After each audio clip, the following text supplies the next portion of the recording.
Monona Community Media would like to thank the following sponsors for tonight's broadcast of Silver Eagle football. The Herald Independent and McFarland Thistle, your local source for Monona Grove sports. American Family Insurance, Tom Vetter Agency. The Silver Eagle scoreboard is sponsored by Woolers Heating and Air Conditioning, specializing in design, engineering, and installing complete comfort systems. Woolers Heating and Air Conditioning.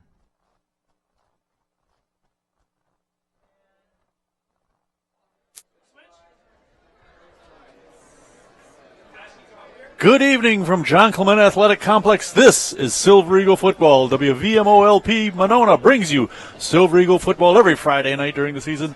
I'm Steve Martinelli alongside Bob Schmuck, and tonight a thriller, Bob, as the undefeated Madison Edgewood the undefeated Silver Eagles take on the winless Madison Edgewood Crusaders. A seamless intro, Steve. Oh, as always, I'm smooth. I was just so excited to be here. I actually am too. I mean, I missed the game last week. My absence ably filled by one young John Fowler, who I was able to listen to toward the end of the game there. Sounds like he did a fine job for filling in for me there, Steve. Yes, he did. He did an excellent job. And it was a historic night, Bob, the very first WVMO road game for us. Came off without too many hitches, let's say. I mean, normal hitches that I've muffed up, as I usually do. But John did an excellent job. He held up his end of the donkey. I had a little trouble. I was listening to it on my phone, and it was cutting out, here and there, and I'd always have to restart. And I don't know if that was an issue with my Wi-Fi or if it was an issue with the remote broadcast or what. But regardless, I always got back in and was able to listen to you two fellas bring me close to the action. Well, tonight, the Silver Eagles, ranked number 9 in the state, take on a team that's really struggling to score points. The Edgewood Crusaders have not scored an offensive touchdown since the first game of the season. Only 27 points scored all year. Bob, there have been a couple of quarters this year when Monona Grove has put up more than 27 points. Oh, yeah. In fact, the two middle quarters for Monona Grove, the second and third quarter, just looked at this the other night. They have outscored their opponents 104-20. So the games are decided generally by the end of the first half and certainly by the end of the third quarter. But Edgewood, on the other hand, has not scored a point in the first half this year. Yeah, really remarkable. The Silver Eagles overall, it's easy to figure out their average scoring, Bob, because they've scored 49 in each of the 3 games so far. Yeah, I don't know what the mathematical odds of that are, but I can't say that I've ever heard of something like that. I would have to say odds are against them hitting 44 tonight, but who knows? They might get to 44 just for the fun of it. You and mean then 49, pull back. don't 49, you? I'm sorry. Yeah, but who knows? They could hit 49 by halftime. As much as Edgewood has not scored, that's how many points they've given up this year. They've given up 112 in 3 games, and that was only because they were somehow able to hold the Sauk Prairie Eagles, who are right now occupying last place in the Badger North Division, to 26 points. Mount Horeb put up another 49 against them, and Stoughton, who has a better team than Stoughton usually has, put up 37 against them last week, against 0 for Edgewood. Now, is Stoughton a 37-0 team, that you'd expect that kind of decent out of them? I don't know. We're gonna find out in a couple of weeks when we play them down there. Yeah, they certainly were last week. Well, leading the Silver Eagles this year has been, as expected, Alec Ogden. Alec has completed 73% of his passes, 8 touchdowns, only 1 interception. The Silver Eagle offense, though, is averaging 500 and almost 50 yards a game, in part because of Ogden's throwing, but huge resurgence last week of Jackson Thompson running for 200 and some yards. He's been averaging 148 a game. He's scored 8 touchdowns now in the first 3 games. Well, as usual, the State Journal had a couple of different statistics for Jackson Thompson last week, one in the body of the article and then one in the box score, 2 different yardage totals. But with Sportsnet had Jackson for 25 carries for 274 yards, almost 11 yards a carry, and 4 touchdowns. Alec Ogden and the rest of the gang were able to combine for another 22 yards rushing. According to the State Journal, the Silver Eagles put up 633 yards of total offense last week. You were there, Steve. Did it look like they were breaking off that kind of yardage? I knew it was a lot of yards. I knew it was well over 400. 500 wouldn't have surprised me. But over 600 yards, yes, it doesn't seem like they put that many up. But they had some big plays going on. I mean, Hepp caught that pass for 64 yards and a touchdown. Thompson was spectacular. I'm sorry, I get the wrong game here. Hepp had a 60-yarder. Yeah. Thompson had touchdown runs of 44 and 71 that were just foot races. In retrospect, yeah, I could see 600-plus yards. Well, and Oregon got out to a 13-7 lead, and then Monona Grove, scored 42 unanswered. In your opinion, Steve, was Oregon right there in the game? I mean, and then what happened? They were opportunistic in that first quarter. They were making plays, and Silver Eagles came out pretty flat to start the game. Once Monona figured it out, though, it was all over. I mean, Oregon just didn't have the horses to keep up, and Monona was all over them. Their defense clamped things down. I mean, Oregon had 11 first downs. Monona Grove had 24. That's usually a pretty good indicator of how well your offense and defense are playing, and it scared me at first. Oregon was running the ball well. They ran the ball pretty decently throughout the game, but when you're down by 42 points, it's hard to climb back into it with just a running game. Yeah, certainly not with the run. But that does bring up the one thing that actually worries me a little bit about this Monona Grove team so far is their defense against the run. Oregon ran for 283 yards against Monona Grove last week, averaging over 6 yards a carry. Portage was also able to run the ball effectively on one drive. If you remember, that was the same kind of thing that Oregon did last week, where Monona got out to a 7-0 lead, and then Portage went right down the field and just run, and ended up tying the game. They didn't do anything after that, as like Oregon. And if you remember, Baraboo down 30-0 at halftime came out and ran the ball very effectively in the second half against Monona Grove and played MG to a draw in the second half. So I'm a little concerned about the defense. They've given up 161 yards a game on the ground. Pass-wise, though, they're doing a lot of good things. Opponents have only completed 40% of their passes against Monona Grove. They're only given up 53 yards a game, and they've got 1 interception and 7 sacks on this young season. One of the statistics that are commonly used, and it's a little cryptic because of the rating system, but the passer rating, Monona Grove's passer rating is 147. Let me find Edgewood's now. I misplaced it here a second. Edgewood's is 18. Yeah, 147 versus 18. Well, Edgewood comes into the game. They're averaging 71 yards a game passing. They've had 3 quarterbacks take snaps and throw passes this year. Without, as you say, Steve, without a whole lot of success. No touchdown passes, 5 interceptions over the first 3 games.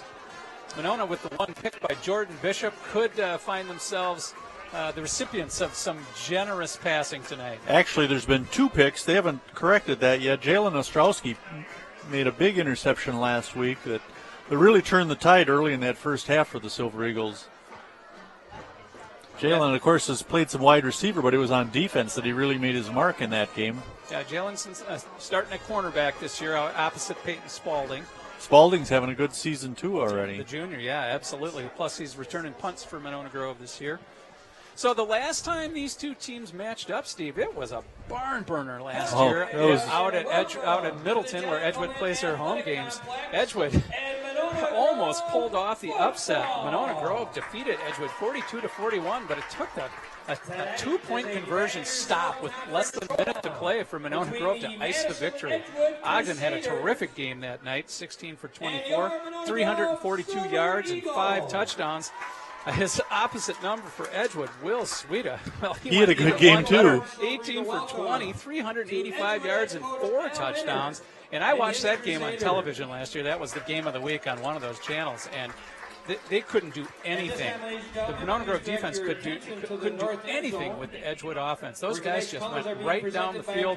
Fortunately, MG's offense was up to the task.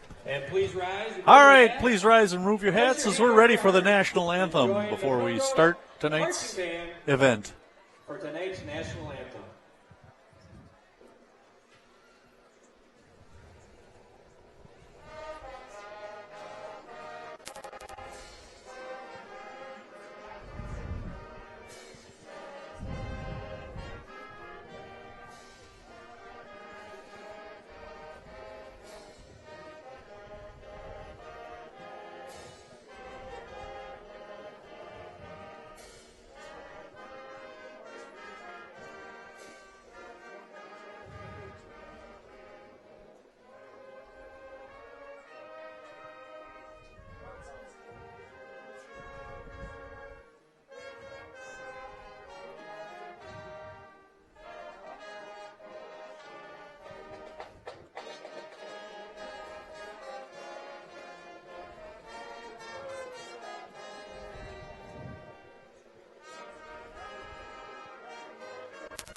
You are listening to WVMO LP Monona. Well, Bob, this is a historic night in itself in that this is the return of Mike Stassi to Monona Grove High School football. He is broadcasting on the Big 1070, and they're covering tonight's game supposedly. And I saw Mike on the sideline before the game talking to him earlier this summer. He hadn't been to an MG game since he retired. So this is his first trip back, and we'll see him again later this season for the Watertown game. Guy's got quite a legacy here at Monona Grove, both as a player and a coach.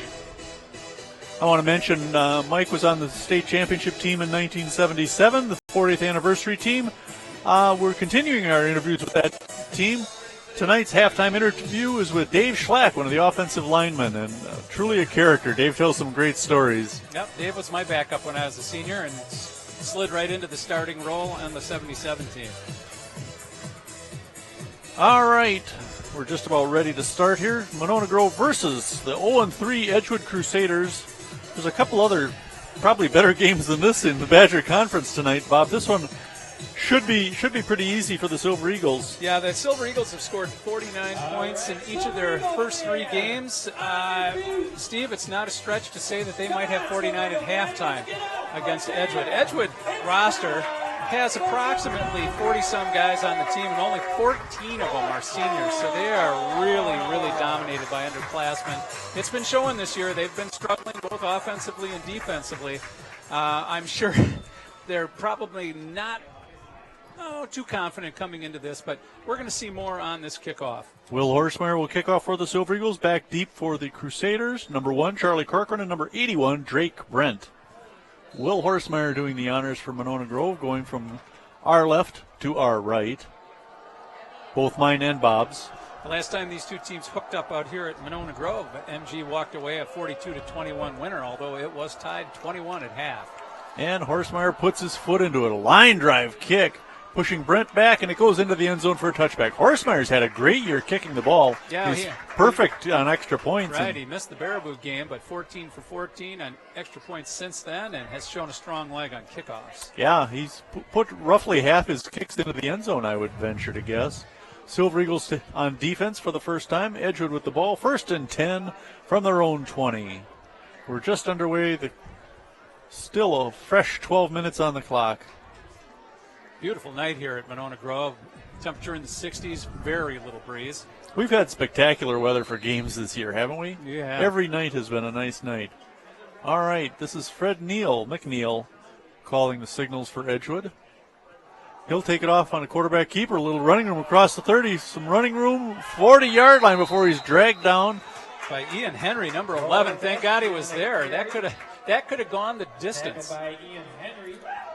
Well, McNeil with only one carry coming into tonight, or 2 carries for -8 yards.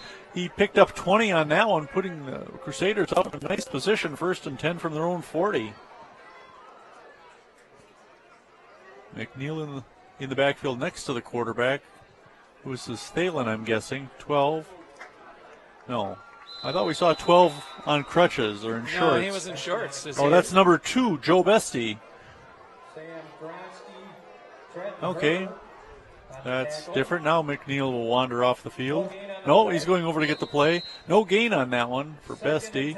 2nd and 10 for the Crusaders. Just underway, 0-0 Monona Grove versus Madison Edgewood. Gronsky and Herber in on the tackle on that one. Trent Herber is leading the team in tackles this year, about 30 of them, including a sack.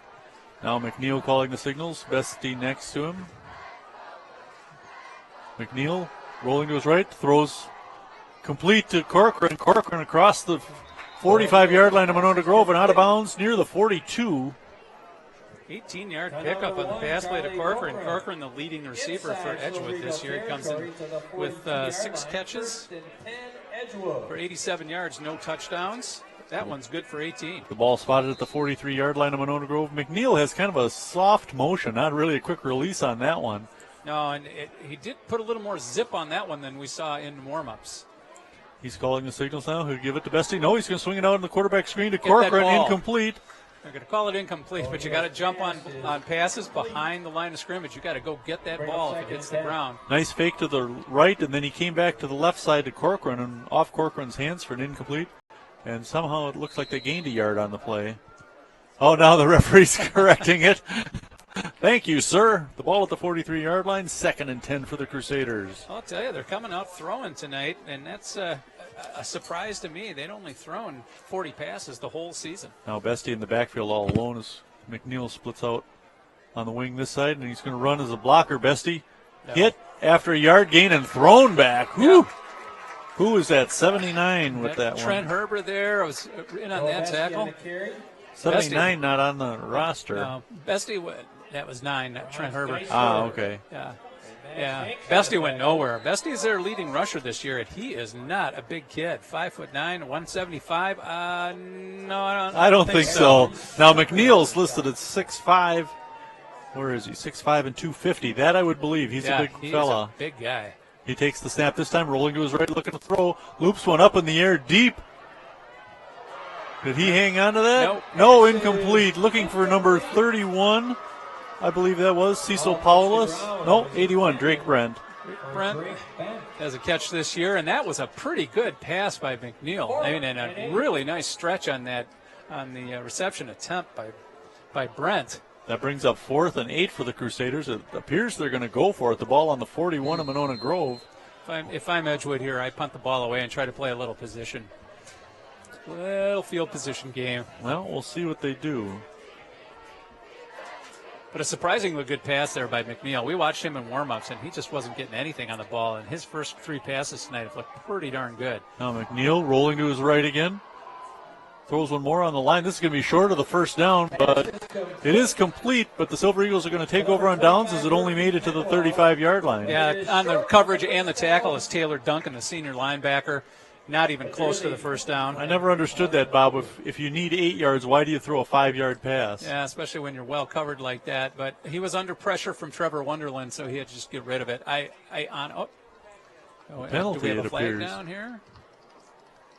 Yeah, the Monona Grove offense went back. Roughing the passer, they're calling. Oh, that's going to be a first down then for the Crusaders. Silver Eagles have been hurt continually by penalties. That's probably the worst thing we can say about them this year, Bob. Edgewood's going to have 1st and 10 down to the 21, 22-yard line. How they could possibly have roughed McNeil, who's this big guy, is beyond me. And Yeah, I did not see that at all. He's the biggest goober on the field. Bestie calling the signals now. He'll run straight ahead with it right into the line and nothing. So it looks like they're running kind of a wildcat on about alternative plays here, and the hike goes directly to Bestie. Joel Bestie on the carry. Madison Edgewood is coached by Al Minert in his 26th year at the helm, 154 wins, and now with this season, 110 losses. Well, Bestie comes into this game with only 9 carries, but he is their leading rusher. Greg Zentmeyer has the most carries. He's their number 2 guy. We have not yet seen him carry the ball. Well, Bestie had a long run in week 1, 86-yarder. That's why he leads them in yardage. Oh, I think this is McNeil calling it. Yep, straight back. Now looking to throw. Swings it out left side. Caught, completed inside the 15-yard line. And they're going to say the Silver Eagles took it away from him? Well, maybe not. Nope, Edgewood ball. So that's Brent on the catch, and that was a good pass. Had some zip on it. He was well covered. All right, we've got some replay coming up, Bob. 12-yard line and a first See if we can coordinate this before the next play comes off. Edgewood thoughtfully huddling. Here we go. See, the ball comes in hard, and now the Silver Eagles trying to wrest it away from Brent. No, he was down. He was down, clearly. So that's a good call by the official. We're trying a couple new wrinkles besides replay. I'll talk about those in just a moment. Now a timeout called by the Crusaders. Perfect timing, as I can tell you what we're trying to do here, Bob. Okay, lay it on. Throughout the game, we're going to try and put some statistics up on the left-hand side of the screen. Game statistics. Oh. And we're also going to provide some in-game scoring in other Badger Conference games. Yeah, I heard you guys announcing scores last week from the other games. Yeah, and Justin. That's a first. Justin was monitoring the Twitterverse, so we're going to try and use that and keep our fans. Who's keeping the stats? I think they're doing the official stats down there. Oh, okay. That's what we're counting on, not you. Right. Don't worry. Yeah, but they could. The 3-0 Silver Eagles against the Edgewood Crusaders. 8:52 to play in the first quarter. Scoreless yet. Edgewood on their first drive yet. They will have the ball 1st and 10 at the 12-yard line of Monona Grove.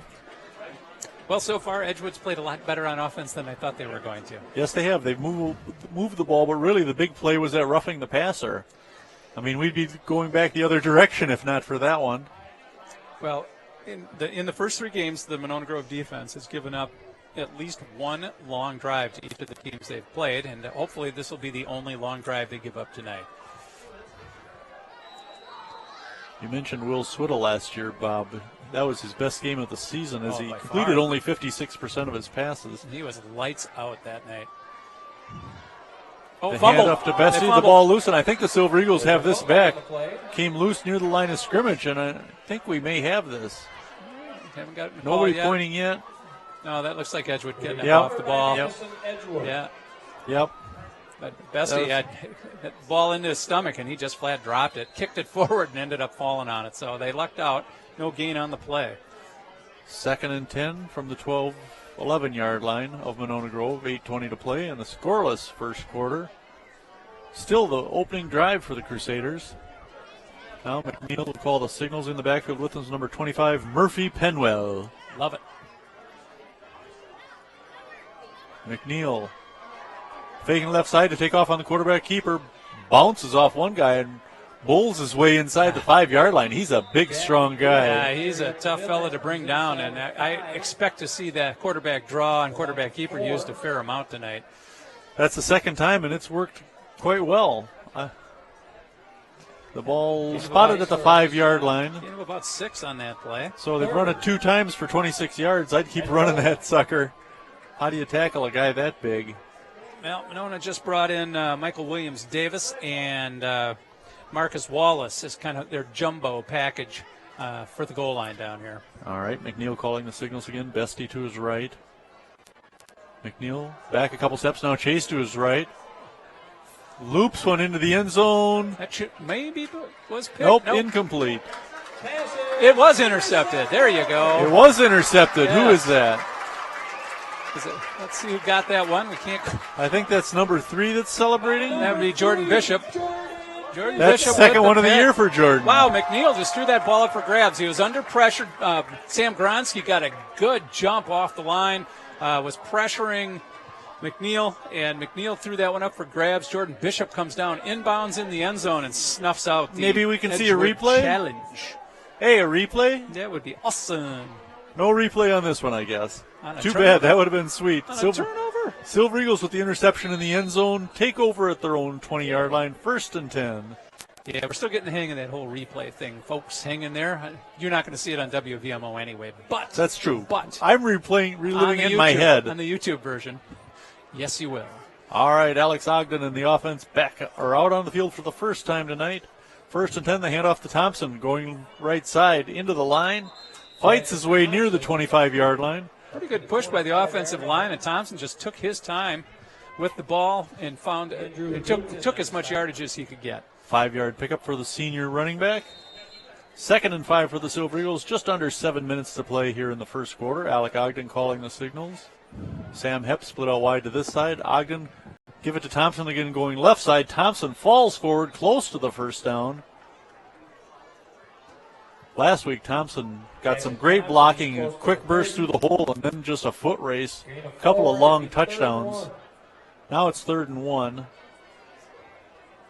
The last couple of games have been interesting because the one game the Silver Eagles came out and passed 4 or 5 times to start the game, and then the next game they ran 4 or 5 times to start the game. 2 runs to start this one. Let's see if they continue that trend. Ogden. Keep it himself, has the first down across the 35, 40, 45, 50. He's got one man to beat. And Alec Ogden will score the touchdown, 71 yards. All right, so it's 6:07 to play in the first quarter. Alec Ogden goes up down the right sideline, 71 yards for the first score of the That would be awesome game. if we get a replay on this one. Okay. The replay will be coming up after the extra point. Ogden with a nice fake there. Tucks it in and goes, he might have been untouched down the right sideline, It's like 71 that- yards. It's their bread and butter quarterback keeper play where he just fakes to Jackson Thompson and then just slides off the guard on the other side of the line, this time on the near side, and broke outside, got a block downfield from Sam Hepp, and went the distance. Horstmeyer's kick. Looks pretty darn good to me, Bob. 7-0. It is good. Here comes the replay, Steve. Let's see if we can see Yeah, that down that block right gets them sideline, opened up. right there. Yep, that was Lucas Gerlach, actually, that made that hit. Boy, they made that one look easy. 2 runs by Jackson Thompson, picked up 9 yards, and then Ogden going down the sideline. Ogden's showing very good speed, too. You'll notice how quick he was down the sideline. A couple of their defensive backs might have had an angle on him, but Ogden just outran them down the sideline. That's one thing we haven't talked that much about, Bob, is Ogden's running ability. I mean, he's a spectacular passer. He's second on the team in running. That puts him over 220 yards on the season. So true. And his 4th touchdown run on 29 carries, that's 8 yards plus a carry. Last year he was second on the team in rushing. Let's see if I have those numbers here. I think I do. Yep, Alec Ogden running for 623 yards, 6 touchdowns last year.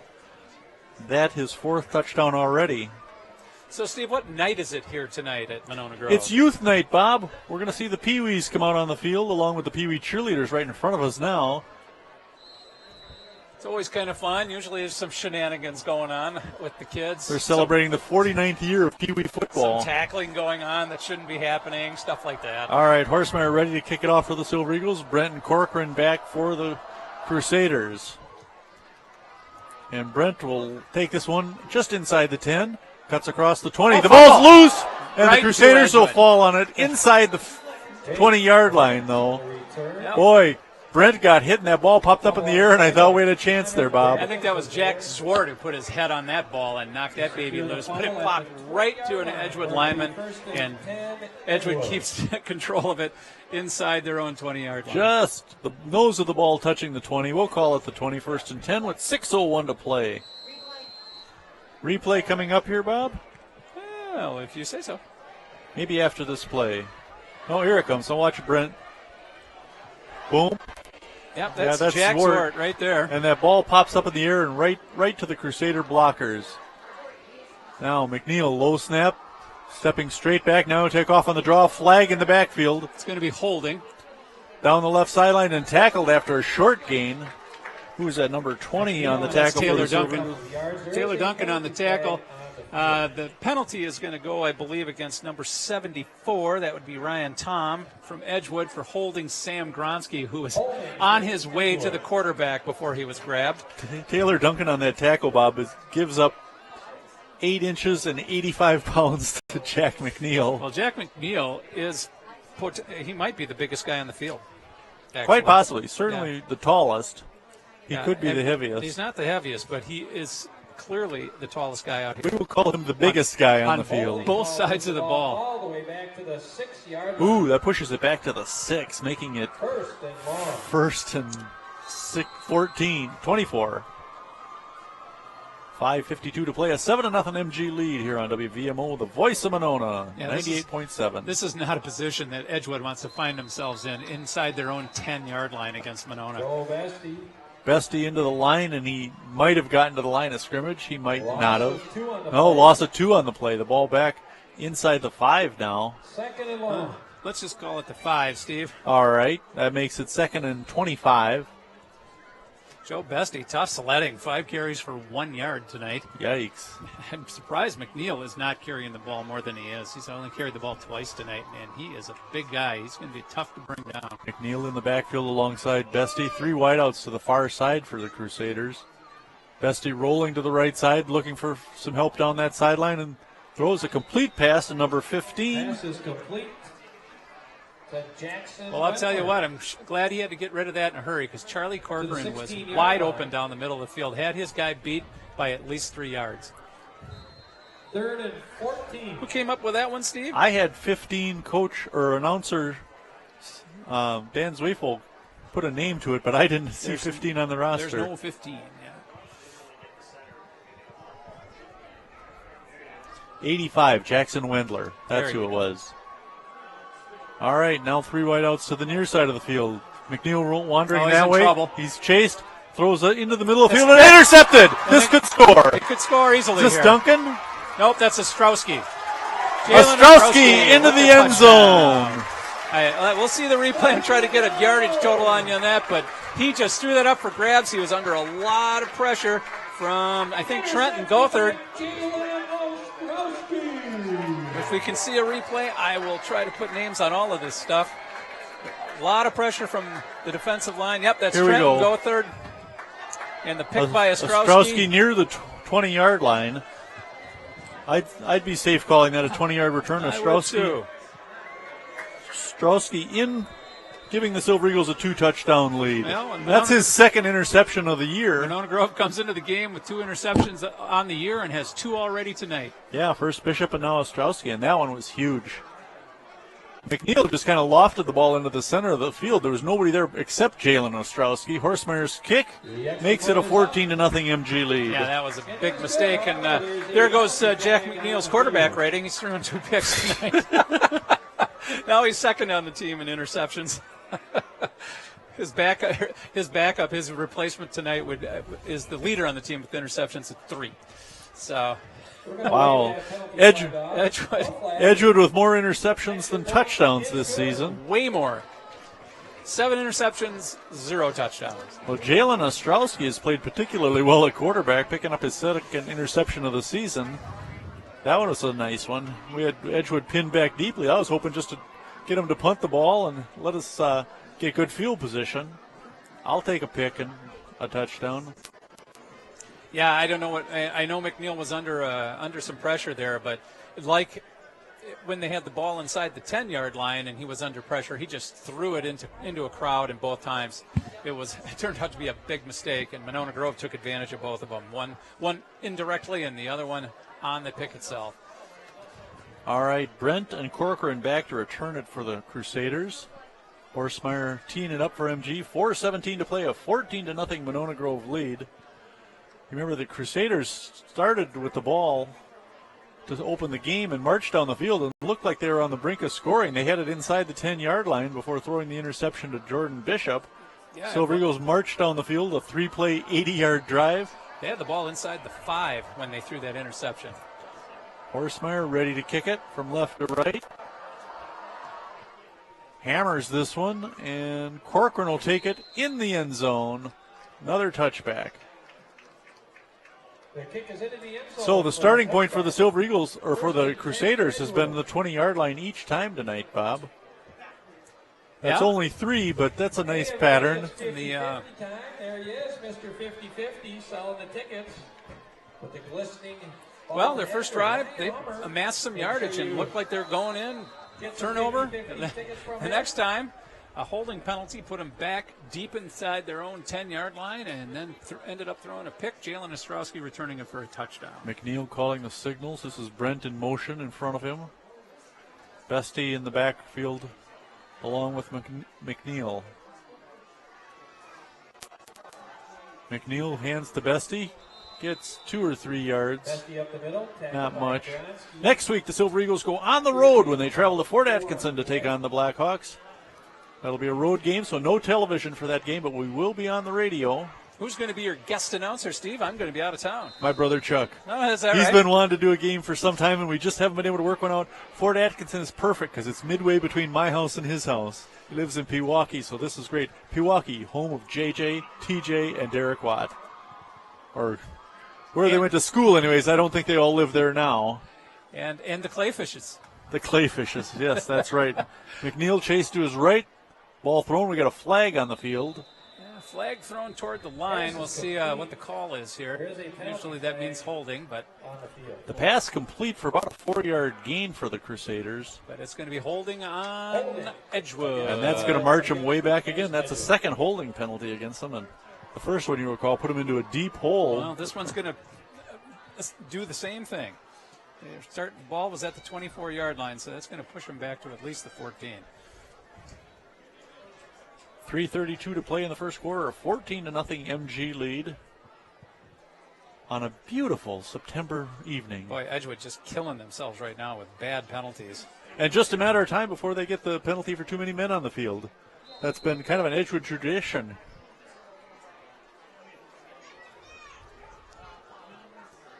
All right, Bestie and McNeil in the backfield. 2 wideouts to the near side, 1 to the far side. McNeil calling the signals. To take the snap, Give it to Bestie, trying to go right side. Bestie on ridden the down. I don't know if he got much of anything No, there. he's not getting anywhere John tonight. List Monona Grove run on the defense tackle. looking very tough. Here we got some Going back to scores, the Steve. Here's the first quarter scores. Not Oregon sure what- 14, if is that? I don't know if it's 4-0 or what the deal is. Everything, it might be 0-0 all the way across the conference. This is the only game with touchdowns as far as we can tell. And we've got 2 of them. Huh. Take that, Stoughton. All right.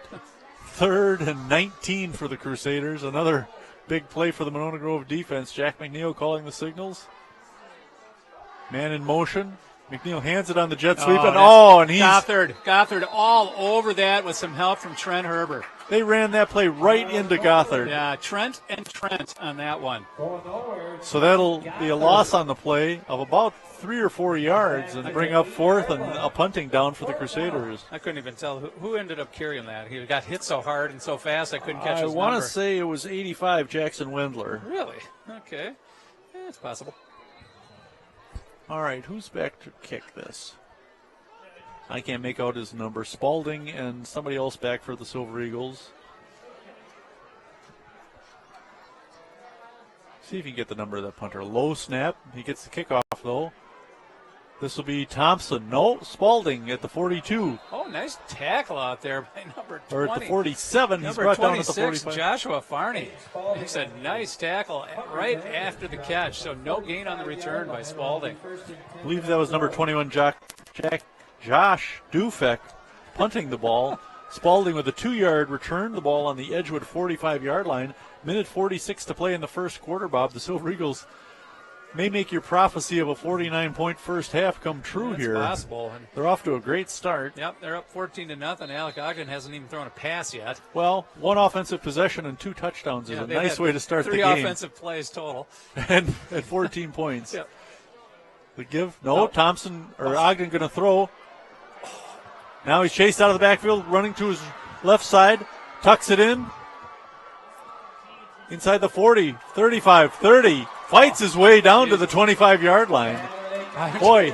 I'm trying to see. He had a receiver down the left, the far sideline. Let me see if I can figure out who that was. I think it was Sam Hepp. No, it was number 6, Anthony Ellis Crail. He was so open, but Ogden didn't see him. The ball to the gain anyway. 27-yard line of Edgewood. Nice gain by Ogden. 13-yard pickup for the quarterback signal caller as he was chased out of the backfield. Now he slings this one out and off the hands of the receiver on the left side. That was Lucas Gerlach. The ball a little hot. Came in a little high for him. Gerlach, nice size tight end, 6'2", 198, but couldn't quite bring that one down. Now, how often does Alec Ogden start the game 0 for 1? 1 game in a row so far. Yep. 2nd and 10 for the Silver Eagles. The ball on the 27-yard line of Edgewood, 14-0 lead in the waning seconds. They hand off to Thompson. Thompson into the line and past the 20-yard line and close to a first down. Henry Jacobs on the tackle. About an 8-yard pickup for Thompson. Gain of 8, 3rd and 2. 3rd and 2. The Silver Eagles up to the line in a hurry. They don't waste any time. Those linemen run back to the line and get in position. It's fun to watch them. Ogden will give it to Thompson again through the line. Thompson some running room. He could go into the end zone. Nope. Brought down inside the 5, though.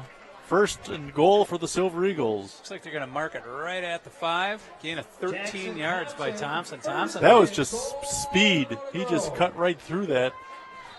Thompson off a 274-yard game last week. 1st and goal from the 5. Ogden calling the signals. They give us to Thompson again. Thompson close to the goal line. Jackson Thompson. See what kind of a spot we get. Mark it just outside the 1-yard line. Now, substitutions coming in for the Silver Eagles. Number 9, Trenton Herbert coming in. I'd expect Thompson to get the ball here. Clock is ticking away. We're down to about 15 seconds to go in the You got first one quarter. play left. The handoff is to Thompson, and that's a Thompson touchdown. trots into the end zone. His first score of the night. With 10 seconds left in the first quarter, the Silver Eagles take a 20-0 lead. Thompson, that is his 9th touchdown of the year in just the 4th game.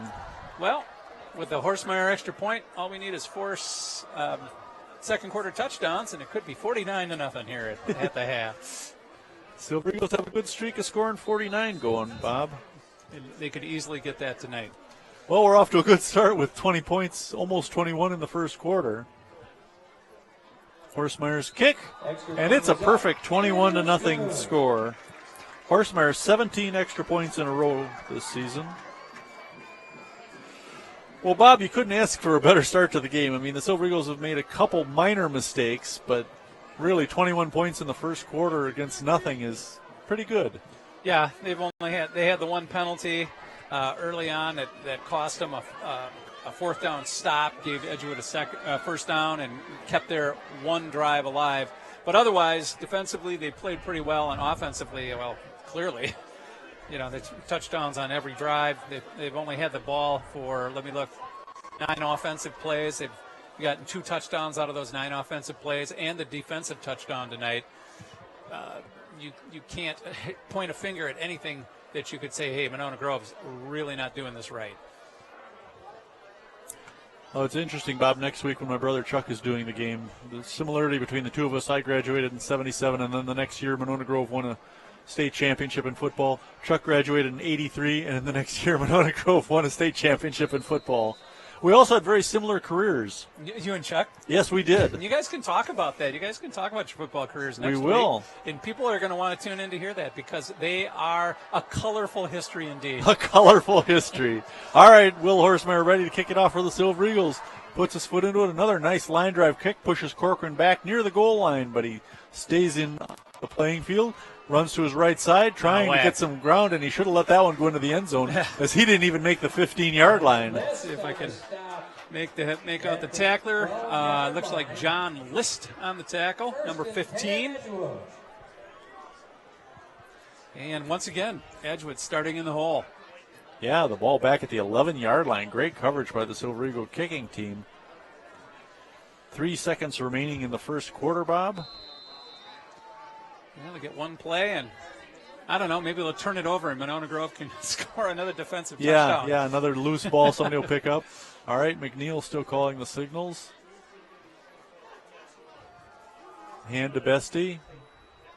Bestie might have made yards that time, Bob. I think he made 2 or 3 of them. Yeah, it looks like he picked up 3 yards, and that'll be the end of the first quarter, Steve. Zentmeyer. And that's the end of the first quarter. Craig Zentmeyer on the carry on that. We're done with the quarter of play, Steve. What do you got for a score, man? 21-0. I mean, that was as dominating as you can expect any team to be. The Silver Eagles, both offense and defense, taking care of business. And I was worried about their focus before the game started, but I'd say they're pretty darn well focused right now. Well, whatever happens in the second quarter, let's hope Monona Grove gets to that magic 35-point total by halftime. Well, they're well on their way now. We like that 35-point differential. Really, the only thing they haven't shown us yet is a passing game. Well, because they haven't had to. Right. The one touchdown off the interception, and other than that, the running game has worked exceptionally well. And one of their longer runs was the scramble by Alec Ogden. He rolled to his right looking to throw the ball, had nothing doing, broke a tackle, and came back to the left side and not only got the first down, picked up about 13 on the carry. Actually got a little more than that because they started on the Monona Grove side of the 50 on that one. That ended up being a 26-yard run. And Ogden's got to be close to 100 then, couple isn't he? that with his 71-yard touchdown run. Those are his 2 runs tonight, 97 yards. That's a pretty good start in the first quarter. Here's some scores in the first Aaron half. Kondrasik. Wanakee 21, DeForest nothing. That's kind of a surprise.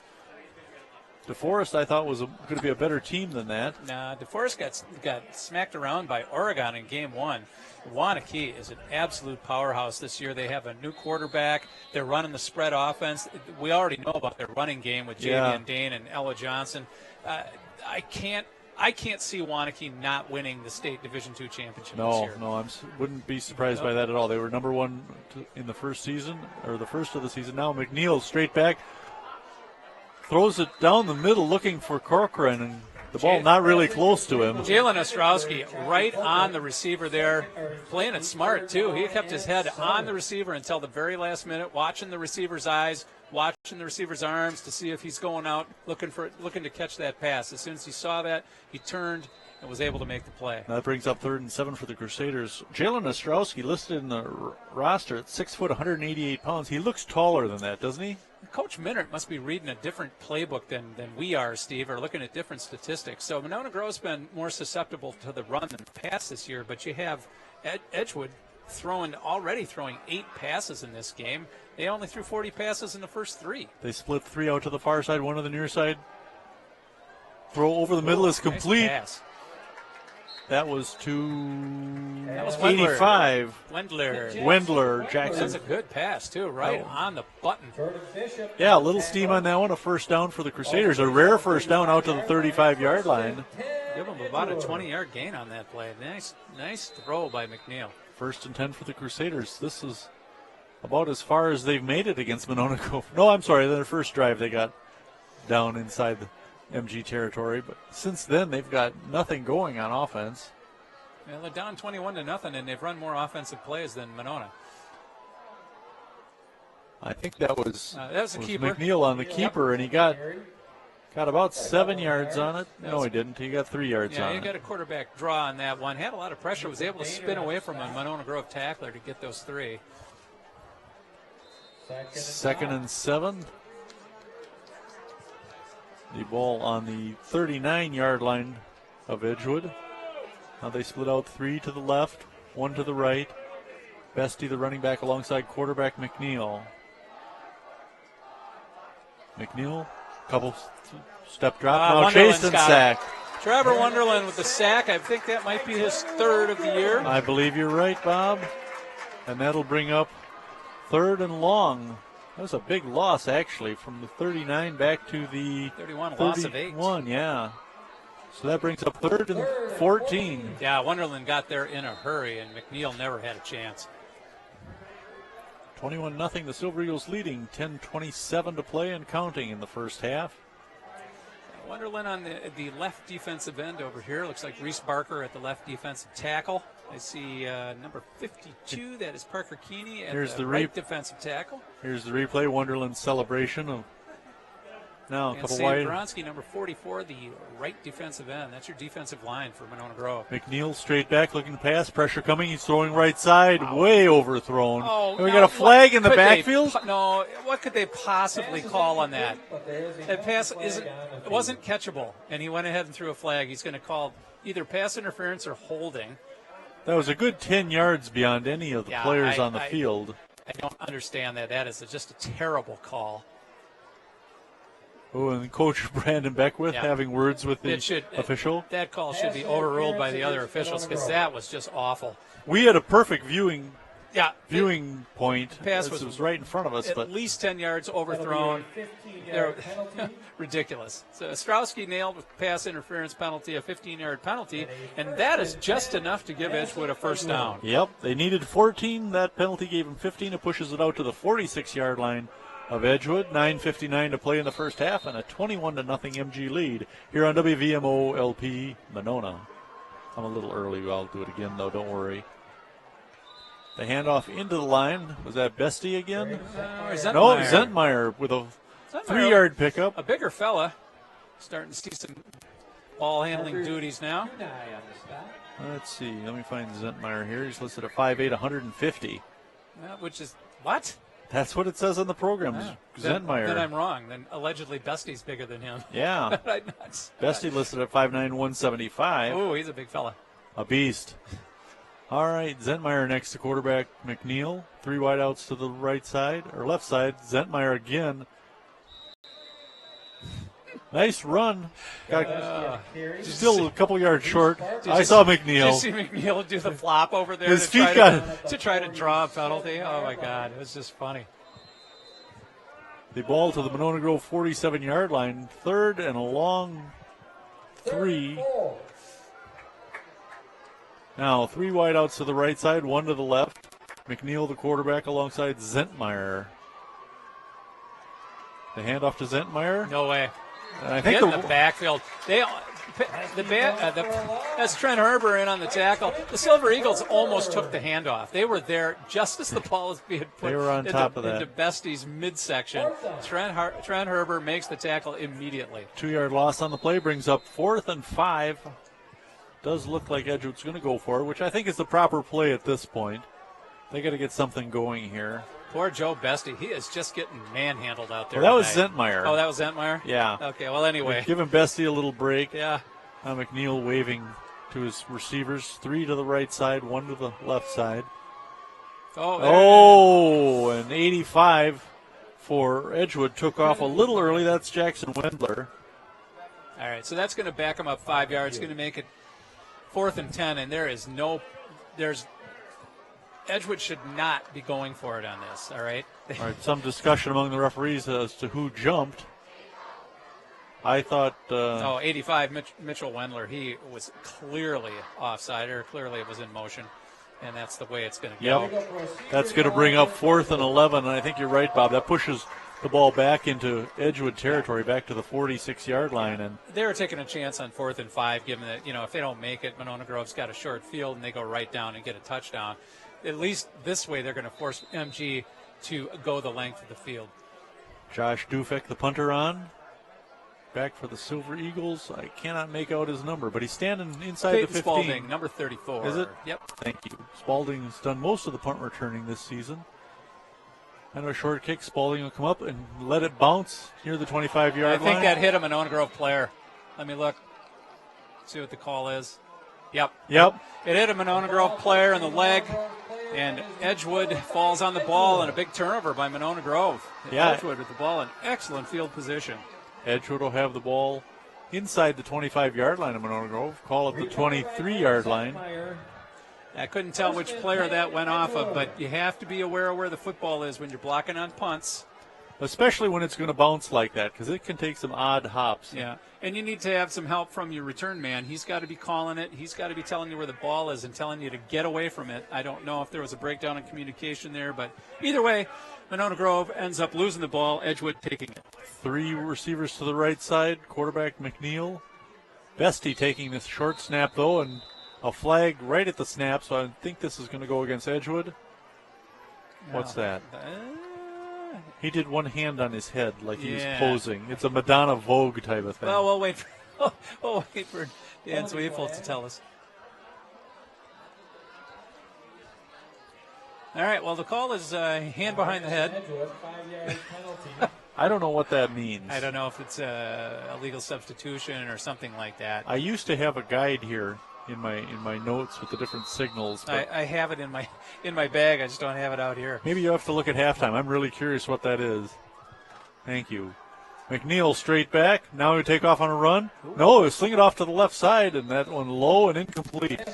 Well, actually, that was a pretty good play by McNeil. He was going to go down for a loss. That would have been a sack, and he happened to see an open receiver at the last second. He couldn't quite get the ball there, but that saved him a few yards. Now we've got a loss on the play. They must say he was down, Bob, as the ball is back 5 yards. Well, remember they had a penalty, Steve. Oh, duh. I forgot about that. Yeah, 2nd and 15 for the Crusaders. We're back in it now. That was, he was looking for... is that Corcoran? Oh, Mitchell Wendler, and then who's 85? Jackson Wendler. There's 2 Wendlers out there. Wendling their way down the field. That's right. Now he's looking to throw. Chase loops one up down the well, left side, overthrown and out of bounds. One-on-one coverage over there by Peyton Spalding. He was all over him. McNeil being pressured immediately by number 24. That is Bronze Geisler. 4th and 15 for the Crusaders. 3rd and 15. The ball back on the 23-yard line. The PA announcer said 4th. Don't give me that look, mister. It's only 3rd down. I see the signs. We're counting on the PA announcer. Dan knows his business. Well, if he said it's 4th down, he doesn't. Well, you tell him. I got a good relationship with the basketball coach. I want to keep it that way. All right.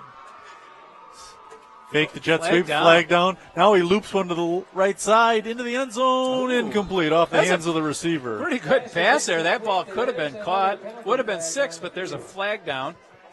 right at the line of scrimmage, or a little behind it. It was Alec Finger who had the ball go off his fingers. A sideline infraction. A sideline infraction? They called an unsportsmanlike conduct penalty on the bench, I believe. Oh, that's interesting. Somebody must have been doing some barking over there. I still want to know what that hand on the head penalty is. But they decline it. Whoa, what happened to our sound here? I don't know. All right. They declined the penalty because now it's 4th down. Yes. 4th and 15 and a timeout called by the Crusaders. 7:38 to play in the first half. A 21-0 Edgewood lead. Edgewood's had the ball a lot here in this quarter. I'm screwing up, I know. 21-0. Monona Grove lead. Yes. From around the area. 7-3. I'm making you nervous. You're used to working with the more taciturn, the cool as a cucumber John Fowler. That's right, Yeah. John Fowler, who was amused by Dan Zwiefel's announcement of the scores. You know how Dan will say at halftime it's 10-7, and he won't say who the teams Oh, are. yes. Yeah, John. That tickled John, did it? John just thinks that's a hoot every time he hears it. John's off working. I think he said Argyle Pecatonica's game tonight. I don't know who they play, but Well, he's been doing a lot of Pecatonica games this season. has he he? said, yeah. They got a good team. That's why he was anxious to come see Monona Grove. And John will be back in a couple of weeks, several weeks, when we take on the Stoughton Vikings in Stoughton. Peck has got a good team. My old boss graduated from Peck. What is their team nickname? I'm trying to remember. Should know this. Their colors are green and gold, though. But they're not the Packers. All right, McNeil on 4th and 15, calling for the ball. Wideouts to either side, straight back, throws it over the middle, got a man open, complete. No, he dropped the ball. He had it. He had the touchdown. Yes, he did. And the Silver Eagles take over on downs. 10 Monona Grove. Yeah. On the coverage, I believe, was Ethan Boehner. And he may have gotten a hand in there to tip that away. But another pretty good pass by McNeil. He is not missing by much tonight, but he is not getting a lot of help from his receivers. No, They're he's just not. not coming up with the ball. Really, penalties derailing that drive as Edgewood was able to move the ball pretty well, just couldn't get it into the end zone. Well, and they got a break on the muffed punt, and that's what got them down there in the first place. But they weren't able to capitalize on it. Let's see if Monona Grove can turn things around here. Only up 21-0 with just under half the second quarter to play. Time of possession would be interesting. See, Ogden throws it out. Oh, through the hands of number 6. It's Ellis Pass is Crail. incomplete. Anthony Ellis Crail, his first action of the season. Yeah, it's the first time I've seen him this year. 2nd and 10 for the Silver Eagles, but we've got a flag in the defensive backfield. Wow. Yeah, way in the backfield. Let's see what the call is. So, Bob, we were wondering what the Pecatonica mascot was. I've got a question for you. I think you're going to get it. I was at a conference this week, and one of the main speakers was a personal foul on Monona Grove. Against Monona Grove. One of the speakers was from University of California, Santa Cruz. Oh, and the banana slugs. There you go. That was going to be my question. I got a shirt with that on there. So does he. He is very proud to be a slug. Yeah. Oh, personal foul is marching it back a long ways for the Silver Eagles. The ball where? Have you ever seen Back to the 12. Have you ever seen a banana slug, Steve? I've seen pictures. They're ugly things. They're big old yellow things. Yellow and slimy. Yeah. All right, the ball back to the 12-yard line. Call it 2nd and 25. Watch for Ogden to pass. Single coverage on all of his receivers, though. As Edgewood showing blitz. They've got 6, 7 guys up in the box. Oh, screen pass to great. Jackson Thompson. Thompson across the 25, He's gonna score. 30, He's gonna 35, score. He will 40, not catch 50, a flag. Gosh, dang it. Thompson It's a going touchdown. all the way. 7-yard touchdown pass. It's probably going to come back on an illegal block. Thompson for the touchdown, however. Doggone. Yep. The referee is holding the flags from moving down the field. 87 yards, a beautiful screen pass. They timed that perfectly because they had a big rush coming. Yes, they Thompson did. took off down the left side of the field and just outran everyone. Ooh, Coach Beckwith not happy with the call. Now the officials conferring. Pick it up. It sounds like they're going to. Yes, they Yes. are. Jackson Thompson, his second score of the night. 87 yards. Well, I'd like to hear what the official call is. The Silver Eagles are celebrating, but we haven't had the official call yet. So let's just wait. It's holding, and they're calling it. Oh, now Just a minute. Beckwith is mad. Okay, the officials really don't know exactly what the call is yet, but they're pointing toward Monona Grove, and they're making that holding motion. Now Thompson questioning the official, and the official trying to back away so he can give a signal here, explaining things to Jackson. Two guys in like synchronized refereeing out there, holding out their arms. All right, here's the signal. Roughing the passer call. Roughing the passer. And against a holding call against Monona Grove. So, yeah, Those penalties will offsetting penalties. Replay the Oh, man. Oh, man. That hurts. 87-yard screen pass to Jackson Thompson, and we bring it all the way back, and we have a do-over. Wow. Well, I'd love to see that play again. It was a beautifully set up screen pass. The replays are kind of hard to come by. That would be a good one to see, just to see if we could see where the holding call was. What a disappointment. Oh, here's your replay, Bob. All right, here we go. As Monona Grove's lining It's up. a replay of the crowd. Or not. Okay, here we go. Let's go to the next play, fellas. There you go. All right, Ogden calling the signals. Looks to his right. Oh, wide receiver screen to Anthony Ellis Ellis-Crail. Crail across the 30, 35-40, push, staggering, tiptoeing down the sidelines. Almost busted that one. Good. Out of bounds at the 46-yard line of Monona Grove. A huge gain for Anthony Ellis-Crail, his first catch of the season, I believe. It is. First and 10, Monona Grove.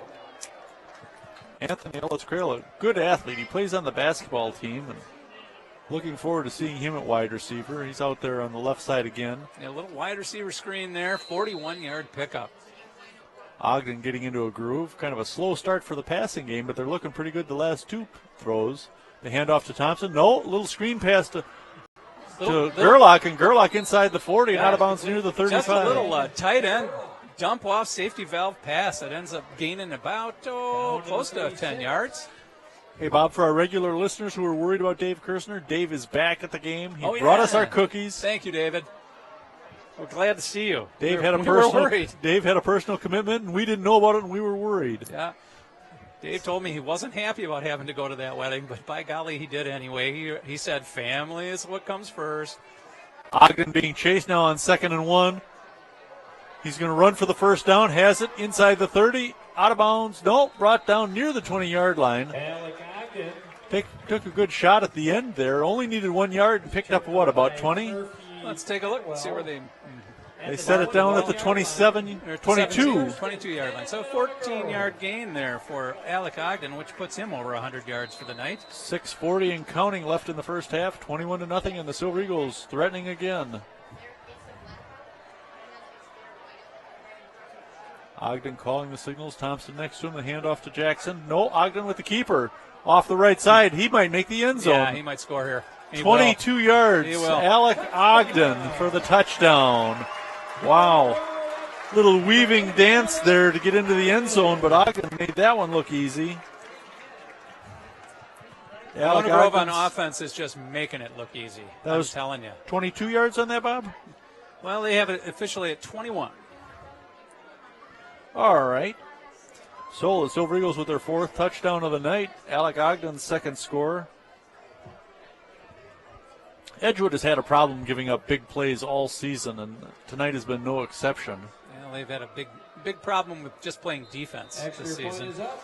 But they've spent a lot of time on the field defensively, as their offense has been able to generate almost nothing all year long. 27 points total, 20 of them the first week. The Silver Eagles haven't been on the field that much tonight. They've made quick work of their drives. How many plays does this MG run? Well, let's take a look. I got him for 13 plays, not counting plays nullified by penalties. 13 plays and 28 points. Well, that's 7 a of good them were ratio. from defense. All right, so 13 plays, 21 points. That's not bad. Yep. That's not bad. That's averaging 4 1/3 plays per series. and scoring every time. It's Well, 28-0 here at Monona Grove High School against the Edgewood Crusaders. It had 3 less plays on that series if they wouldn't have got nailed with that holding penalty. Well, that's true. Boy, Thompson looked good on that one. And then Oh, my Ostrowski almost scored on the do-over. Ellis Krell. Ellis Krill, you're right. But Jackson Thompson, he got that ball right around the line of scrimmage at the 13-yard line on a short screen pass, got out into the open quickly, and you could just tell as he headed down the sideline, there's nobody who was going to catch him. Even the defensive back that had the angle on him just could not come up with it. He was in easily from 87. Unfortunately, the offsetting penalties negated that. Jackson, one of the better running backs in the conference, although there's 3 good running backs in the Badger South this year. Brady Shipper, and then that kid from Fort, what's his name? He's got kind of an unusual name. Dresden Bosner or something. That's awesome, Dresden. That's right. That's an awesome name. There's some great names out here these days. Oh, my favorite is one of the assistant coaches for Madison Edgewood, who used to be a linebacker for them, Wally Longo. Will Horsemeyer ready to kick it off. Couple Crusaders back. Horsemeyer hammers this one into the end zone where it'll be a touchback, and Edgewood will take over at the 20 yet again. Horsemeyer's kicked, 3 of them into the end zone, and 2 have been returned, and not one of them has come out past the 20 yet. That's a fact. That is about as perfect as you can get. 6:23 to play in the first half, a 28-0 MG lead. You're listening to WVMO LP Monona. Well, the Edgewood offense, there was a couple of the fellas as they came out into the field. Let's just say they weren't running onto the field. They're starting to look a little defeated. I know they're down 28-0, and it's hard, very hard as an offense to stay up when you're getting beat like this. And we're not halfway through the first or the second quarter. Sentmeyer just got hammered. He might have gotten a yard on that, but he got blasted at the end there. They stopped him, and then he was standing up straight and was a target. I think that was Reese Barker, number 78. Really hit him hard. No gain on the play. 2nd and 10 for the Crusaders.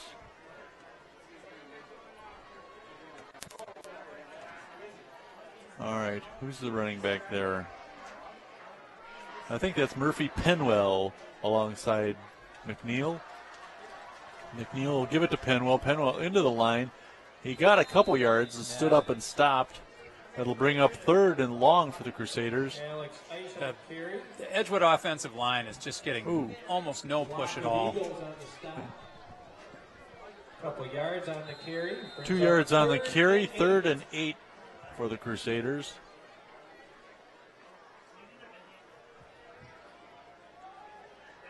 Penwell in at running back alongside quarterback McNeil. 5:15 to play in the second quarter. Penwell and Mitchell Wendler on the field. Penwell and Wendler sounds like a law firm, doesn't it? Yes, and McNeil, the quarterback. Yes, indeed. McNeil looking to throw, looking down the right sidelines. He's got a man open. Yeah. Was that picked off? Almost. No, incomplete. Excellent coverage there by number 27. That was Santiago. Santiago with a touchdown reception earlier this season. But that'll force the Crusaders to punt. The Silver Eagles will send back Thompson and Spaulding. See down here, a few rows in front of us, I see Jake Schrockenthaler's mom down here. No way. Yeah. I don't know her. I've known her for quite a few years. She works at St. Mary's as an RN. Say hi to Tamarama Slamajama Schrockenthaler. Dufek gets a kickoff after bobbling the snap. Wow, that almost hit a Monona Grove player again. Yeah, was to the ball, and I don't know if he's not getting warned off by the return man, but there's certainly a lack of communication going on the punt returns. Silver Eagles will have the ball at their own 47-yard line after the Edgewood downing of the punt.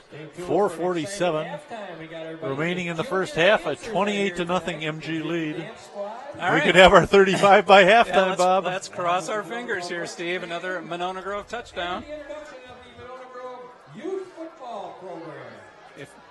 If Monona Grove puts up their touchdown quick, if I'm the Edgewood coaching staff, I start lobbying for the running clock in the first half. All right, Ogden and Thompson in the MG backfield. Now whistle stopping play. We've got a timeout. What? The clock is stopped, Now they're we're gonna starting start it again. All right. He wasn't ready yet. Okay. Sorry. Here we go. Here we go. 4:47. Now the clock has stopped. Is it going to start? Is it? Probably with the snap. Yeah, probably. Ogden calling the signals. He'll give it to Thompson, straight in the line, cuts it to the right side, has some running room across the 45 in Edgewood territory and down near the 40-yard line. Nice run by Thompson. Pretty good hit by Kalevi Brechterfield. He's going to be just short. Brechterfield, one of the returning linebackers who had a good season last year, second team all-conference. 9-yard pickup for Jackson Thompson. 2nd and 1 for Monona Grove. I'd like to see Jackson go over 100 tonight, so both Ogden and Jackson would have 100-plus nights. That is nice when you see a couple of runners go over that. Now the throw right side, I think.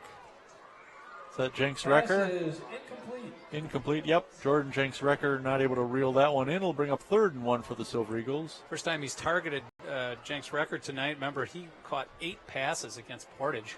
I think 6 of them were in the first half. He caught a number of passes last week as well. He had a good game. 3rd and 1 for Monona Grove. Yeah, he's the second leading receiver on the team. 16 catches. Jack Swart split out wide to the near side here, to the left of quarterback Ogden. Ogden with the keeper, has the first down, some more running room, cuts it back to the left, inside the 30, 25-20, still on his feet and brought down at the 17-yard line of Edgewood. Great move by Alec Ogden to get another 10, 15 yards as he used Colton Moran, number 12 out there. Moran just trying to put a screen block on the guy, and he put the move on the defender, used Moran as his screen, and got another 15 yards. Silver Eagles up to the line and hurry the ball 1st and 10 from the Edgewood 18-yard line. Ogden calling the signals. Edgewood, a lot of men in the box. Ogden chased to his right now. Throws over the middle. Oh, low and incomplete. Let's see who he's going for out there. It's that, Jenks Recker again. Pass is incomplete. He also had Colton Moran open across the middle. But what I liked about that play is Ogden was under duress almost immediately, and he just calmly picked his way through the traffic in the backfield and motioned to his receiver to come across the middle for the throw. Bob, this is WVMO LP Monona. 3:42 to play in the first half, a 28-0 MG lead, and the Silver Eagles threatening the ball. 2nd and 10 on the 18-yard line of Edgewood. Ogden gets the snap, looking to throw, dancing about, rolling to his right, keeping cool, throws into the end zone, overthrows it out of the end zone. Okay. 3rd and 10. Well, they called pass interference on a Monona Grove player on a ball that was clearly uncatchable. On that one, it looked like there was a shove by the defender from Edgewood, but no call on the play. Coach Rohrer and Beckwith look unhappy. Brings up 3rd and 10 for the Silver Eagles. What I'd be unhappy with now is the pass protection. Ogden is seeing a pretty stiff rush. Not a lot of time to get rid of the ball back there. He's got 3 wide receivers to the far side. Gerlach, the only receiver at tight end on the near side. There's a Crusader who jumped, no whistle. I'm shocked that they didn't call that. If you break the neutral zone in high school football, it's an automatic offside penalty. No, not a whistle on that one. Wow. 3:34 to play in the first half. Silver Eagles knocking on the door of that 35-point lead. Ogden fake, looking, throwing for the corner. Is that Moran? I think that's Jenks Recker. Jenks Recker. Into the end zone for the touchdown. 18 yards. Alec Ogden. That's Ogden. Yeah, that was Colt Moran, number 12, on the touchdown pass. Colton Moran. That's, was that his first touchdown? That's his first catch of the year. Yeah. No, his first touchdown of the year. Oh, he had a catch? 4th catch of the year. Oh, I missed that part. My fault, but his first touchdown of the year. Ogden's first touchdown pass of the night, unless you count the one that got called back. Horsemeyer will attempt to give us that 30-point lead, or 35-point lead. High snap brought down by Thompson. The kick is up, and it's 35-0. The Silver Eagles lead the Crusaders. Well, that drive took 1 minute and 20 seconds. So if Monona Grove can get the ball back one time this half, they could put another one up. MG up 35-0. We like to see that.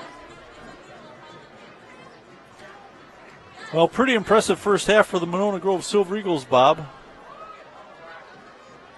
as they've scored 5 unanswered touchdowns. And Edgewood about to go into halftime not having scored a point in any game in the first half this year. That's amazing to go 4 games and not put up any points in the first 8 half. quarters, no points, and this is when you have your number one offense out on the field the entire half.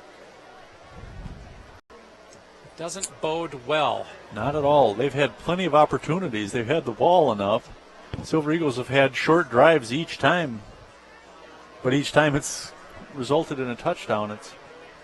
It's not the night that the Silver Eagles or that the Crusaders were hoping for. Edgewood they're in a tough spot this year. They're going to be hard pressed to win a game this year from what I've seen. Yeah, we're almost to the halfway point of the season. We're on game 4 and they're looking to go 0-4.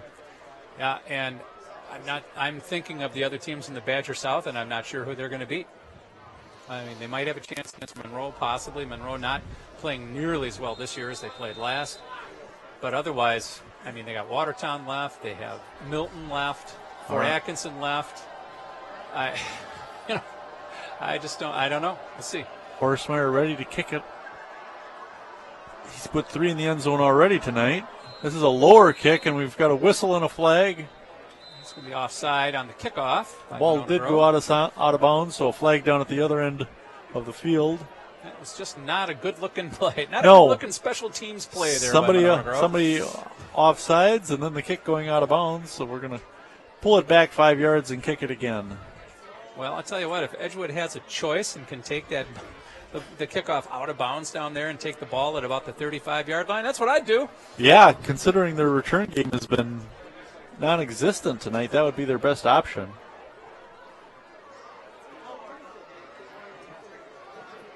Horstmeyer will tee it up again.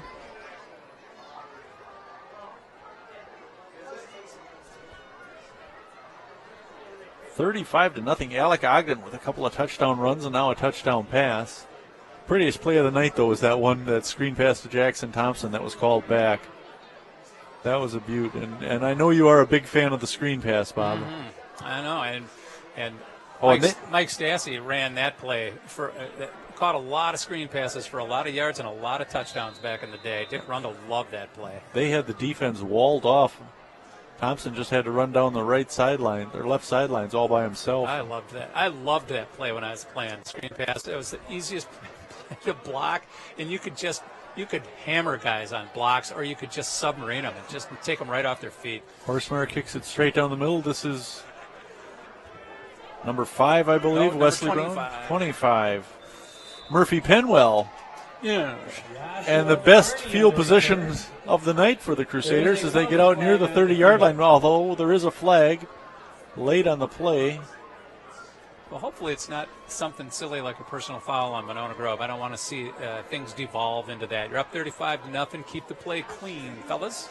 3 minutes. Let them make the mistakes. 3 minutes to play in the half. Let's see. There's the signal coming up. Personal foul. Personal foul against the Silver Eagles. That'll march it out to near the 45-yard line. That is something you just don't want to see happen. They spotted at the 44 of Edgewood. 2:40 to play. Big lead. Just make the tackle, make them clean. There's no reason to come on late or hit them out of bounds. McNeil calling the signal still. Into the line is running back now. We got a flag coming in. Now that's going to be a holding and penalty. The Silver Eagles signaling fumble recovery. And so is the official. The Silver Eagles with, their third turnover tonight? Yep, they have 2 interceptions and now a fumble, third takeaway. Maybe we can get a replay of that. And it's going to be, let's see what the call is going to be. I assume it'll be a holding call. They threw it in that vicinity. And he's coming over to talk to Monona Grove's Alec Ogden. Yep, and it's going to be declined, and the fumble will go to Monona Grove. So a takeaway, and MG could. And for some reason, the clock is still running. That's what I'm saying. It seems as if the running clock is going in the first half here, Bob. Well, I thought that had to wait till the second half, but on change of possessions, it's supposed to stop. Well, it hasn't. So what are you going to do? All right, Silver Eagle offense running out onto the field. 2 wideouts to the near side. That'd be to the left of Ogden. 1 to the right side. Thompson still in the backfield alongside of him. Ogden looking to throw left side. Now he goes down over the middle. Wide He's got open. Gerlach wide open. Touchdown. Lucas Gerlach. 48 yards. Wow, that was too easy. Nobody near Lucas Gerlach. And the Silver Eagles have put up 41 points in the first half. Minute 14 to play still. Gerlach's second catch of the night, his 20th catch of the year, his 5th touchdown catch of the year. And Monona Grove, the pass blocking on that was perfect. Ogden had plenty of time to wait for Gerlach to come open, and boy, did he ever come open. And what would you say about that pass? You'd say it was, close enough, Steve? It was perfect. It was perfect. Gerlach maybe slowed down a little bit to reel that one in, but he was so wide open it did not matter. It was right there. Another great pass by Alec Ogden. Ogden's 10th touchdown of the season, and Horsemeyer's, what is that, 20th extra point of the season. Wow. 42 to nothing in the first half. 1:14 left here in the first half. We're going to see a running clock, and you never know. Another Edgewood mistake, and they could be at that 49 point here in the first half. Then you call the Dogs off. I want to see 49 points 4 weeks in a row. My guess is that the Dogs are being called off right now. I would assume that Edgewood will just try to run the clock out, get to the locker room at halftime, and I would be surprised if we saw Alec Ogden start the second half for Monona Grove. No, I would imagine Alec's night is going to be done if it's not done already. Jordan Bishop will probably be running the offense in the second half. We're going to see a lot of Taylor Duncan, Shane Duncan, and a lot of the reserves, a lot of the second and third teamers getting some great playing time tonight. 42 to nothing in the first half, minute 14 to play. Monona Grove over Edgewood, totally dominating them. I had fears that they would be looking past Edgewood to Fort Atkinson next week, but boy, their heads down, pushing hard on this one, and it's showing. Well, Fort Atkinson might be their first real test of the year. Fort's defense, pretty shaky. I think Monona Grove's going to have a lot of scoring opportunities next week, but Fort's offense better than the 4 teams that Monona Grove's faced this year. All right, I believe this is Cochran and Brent back. Cochran will let it go into the end zone, and Edgewood will take it 1st and 10 on their own 20. Well, you remember Corcoran took that one at the 1 yard line and then returned it to about the 14. And I think the coaching staff said, hey, if you're inside the 5 and that ball's coming to you, just let that thing go. Absolutely. On a kickoff like that, it's not like a punt. The ball is always going to continue its momentum forward. All right, 1st and 10 for the Crusaders. Just a horrific first half for them. Yeah, Edgewood really struggling. And they got called for that hand on the head penalty. Yeah, which I got to remind me to look that up at halftime. Stay tuned at halftime for the interview with Dave Schlack, one of the starting linemen for the 1977 state championship Silver Eagles. McNeil, straight back, throws over the middle, incomplete. Nice coverage there by number 14 for the Silver Eagles, Jaden Robinson. Saw Jaden get some playing time in the first game of the year as a starter, and now this is the first time we've seen him tonight. We're under a minute to play in the first half. This is going to be an exceptionally quick second half, Bob. Edgewood splits out 2 wideouts to the near side. That's to the right of McNeil. Oh, the ball on the ground. McNeil picks it up, throws over the middle, and again, incomplete. Again, Jaden Robinson on the coverage. That was 85, Jackson Wendler. Wendler on that one. So, two times in a row, they've targeted Jaden Robinson's receiver. 2 times in a row, they've come up empty. 3rd and 10. The Crusaders might get one more playoff here. Down to 15 seconds left in the first half and a 42 to nothing lead. A dominating first half for the Silver Eagles.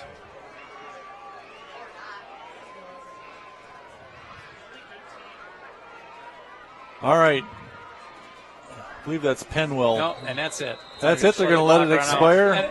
So we'll go to the locker room with the Silver Eagles leading 42 to nothing. We'll be back for the second half of Silver Eagle football here on WVMO LP, the voice of Monona. I'm Steve Martinelli alongside Bob Schmook. Stay tuned for the interview with Dave Schlack. With our junior dance squad and the marching band and the youth football program.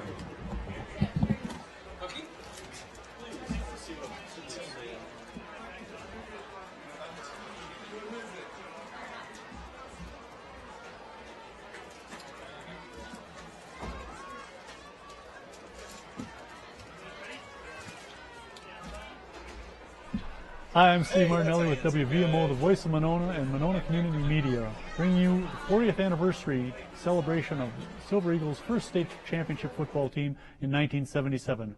With me, an all-conference guard from that team, Dave Schlack. Dave, good to see you. Glad you could come out and help us out with this project. Glad to be here.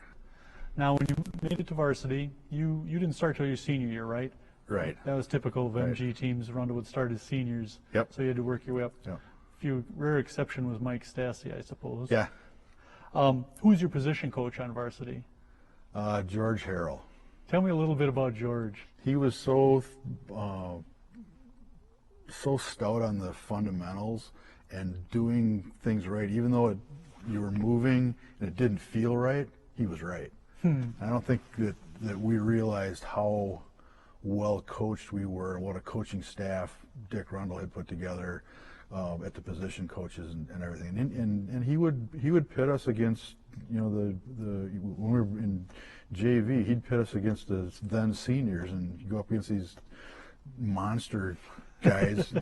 Talking about George Harrell, no discussion of MG football is complete without talking about Dick Rundle. Oh. You got a good Dick Rundle story for us? Yeah, I think it was at Monroe, and we were kicking the crap out of them. It was like 50-0 going. Yeah, I think the final was like 59-14 yeah, it was, in that game. I mean, it was a joke. It wasn't even funny, but I forget. I think it was Jeff Coleman. The second string was in. Jeff Coleman tackled a guy and picked up a fumble and ran it back or something. And Dick got in his face about running up the score and getting all, you know, just teed off on him. And what I was thinking to challenge Dick Rundle, but I was so passionate about it. So, look, you taught us to try our hardest, whatever we're doing, never give up, keep at it. And he came back after that and says, appreciate you. You were right. I shouldn't have done that. Thank you. That was kind of cool. Yeah, that is cool. So let's talk about some of your teammates. Who was the toughest guy you played ball with? The one you wanted on your side in a fight? Either Topper or Ron Sam. One of those two. They were both. Topper was probably the meanest, biggest, gnarliest dude on the team. We were freshmen. We were going down to Stoughton, and they had this freak of nature named Brian Ramsden. He was like 6'6", 280 pounds or something. Just this monster guy, and we were all just freaked out. And I think it was the first or second play from scrimmage. He was the running back. He came rambling through the line, and Ronnie Sam hit him right smack dab. They both kind of went like this. And I don't think Ron knew where he was for about 10 minutes. But that set the stage for what we were doing. That's why I throw his name in there. Yeah. He was a pit bull. My broadcast partner, Bob Schmook, tells a story of playing against Jefferson, I think it was. Yeah. And they used to put stickers on the helmets when a guy had a good game. And he said one game his senior year, he lined up against a guy who had no stickers. And he knew he was going to have a good game that night. Did you ever have that moment when you lined up against somebody and you looked at the guy and said, I got this guy? Most of them. I mean, it's confidence. I like that. We were. I mean, there's a fine line between cocky and confidence, and we were a pretty confident team all along. I think the only game that we really didn't think we would win was the championship game at Grafton. I mean, they were monsters, but we'd pretty much had our way with the Badger Conference. Any final thoughts on what ran through your head when that clock was ticking down in the championship game? We did it. It's going to happen. I mean, it was just we're there. We did it. We pulled it off. So you went back home a minor celebrity. Yeah. It's one of those things where it's like, well, what do you do for an encore when it's all over? That was probably one of the bigger, thoughts that as I reflect, the 6 to 12 months after that, it was just like almost a letdown to graduate and move on because it was just such an adrenaline rush for the whole fall.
Welcome back to the second half of Silver Eagle football. Monona Grove on top of the Edgewood Crusaders, 42-0. Steve Martinelli alongside Bob Schmuck, 22 years of announcing, bringing you Silver Eagle sports.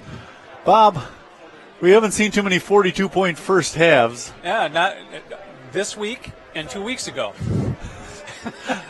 Now it's getting to be pretty commonplace. The Silver Eagles shooting for 49 4 weeks in a row now. Silver Eagles doing it on offense and defense tonight. They opened up the scoring in the first half. Alec Ogden going 71 yards for a touchdown. And then it was Jalen Ostrowski, his second interception of the year, returned at 20 yards for the touchdown. Then Jackson Thompson with a 1-yard power run for the touchdown. Followed up in the second quarter, Ogden with a 21-yard run. Colton Moran with an 18-yard pass from Ogden for a touchdown. And then Lucas Gerlach, a 48-yard touchdown pass from Ogden. Ogden with 2 touchdown runs, 2 touchdown passes. He has been Mr. Everything for the Silver Eagles this season. All he hasn't done, Bob, is make any tackles. He's kind of weak on that side. And both of his touchdown passes were right on the hands. Like just about all of his passes this year, very, very few errant throws out of him. In fact, I would wager to say that of his incompletions this year, he came into the game having a 73% completion rate, which is unheard of for a high school quarterback. But of the few incompletions he's had this year, I'll bet you half of them have been drops. Yeah, I would agree with that. Ogden last year completed 67% of his passes. I thought that was going to be a high water mark. I found that hard for a high school kid to improve upon, and he's done it. 73 yards this year. He's thrown 10 touchdown passes versus 1 interception, and he's running the ball well too. He's over 100 yards for the night, including that 71-yarder. He had another run that didn't even result in a score that was spectacular. He was chased off to the right side, doubled back, broke a tackle, went up the left sidelines for 20-plus yards and a first down. He's been just spectacular. And Jackson Thompson continues to impress me.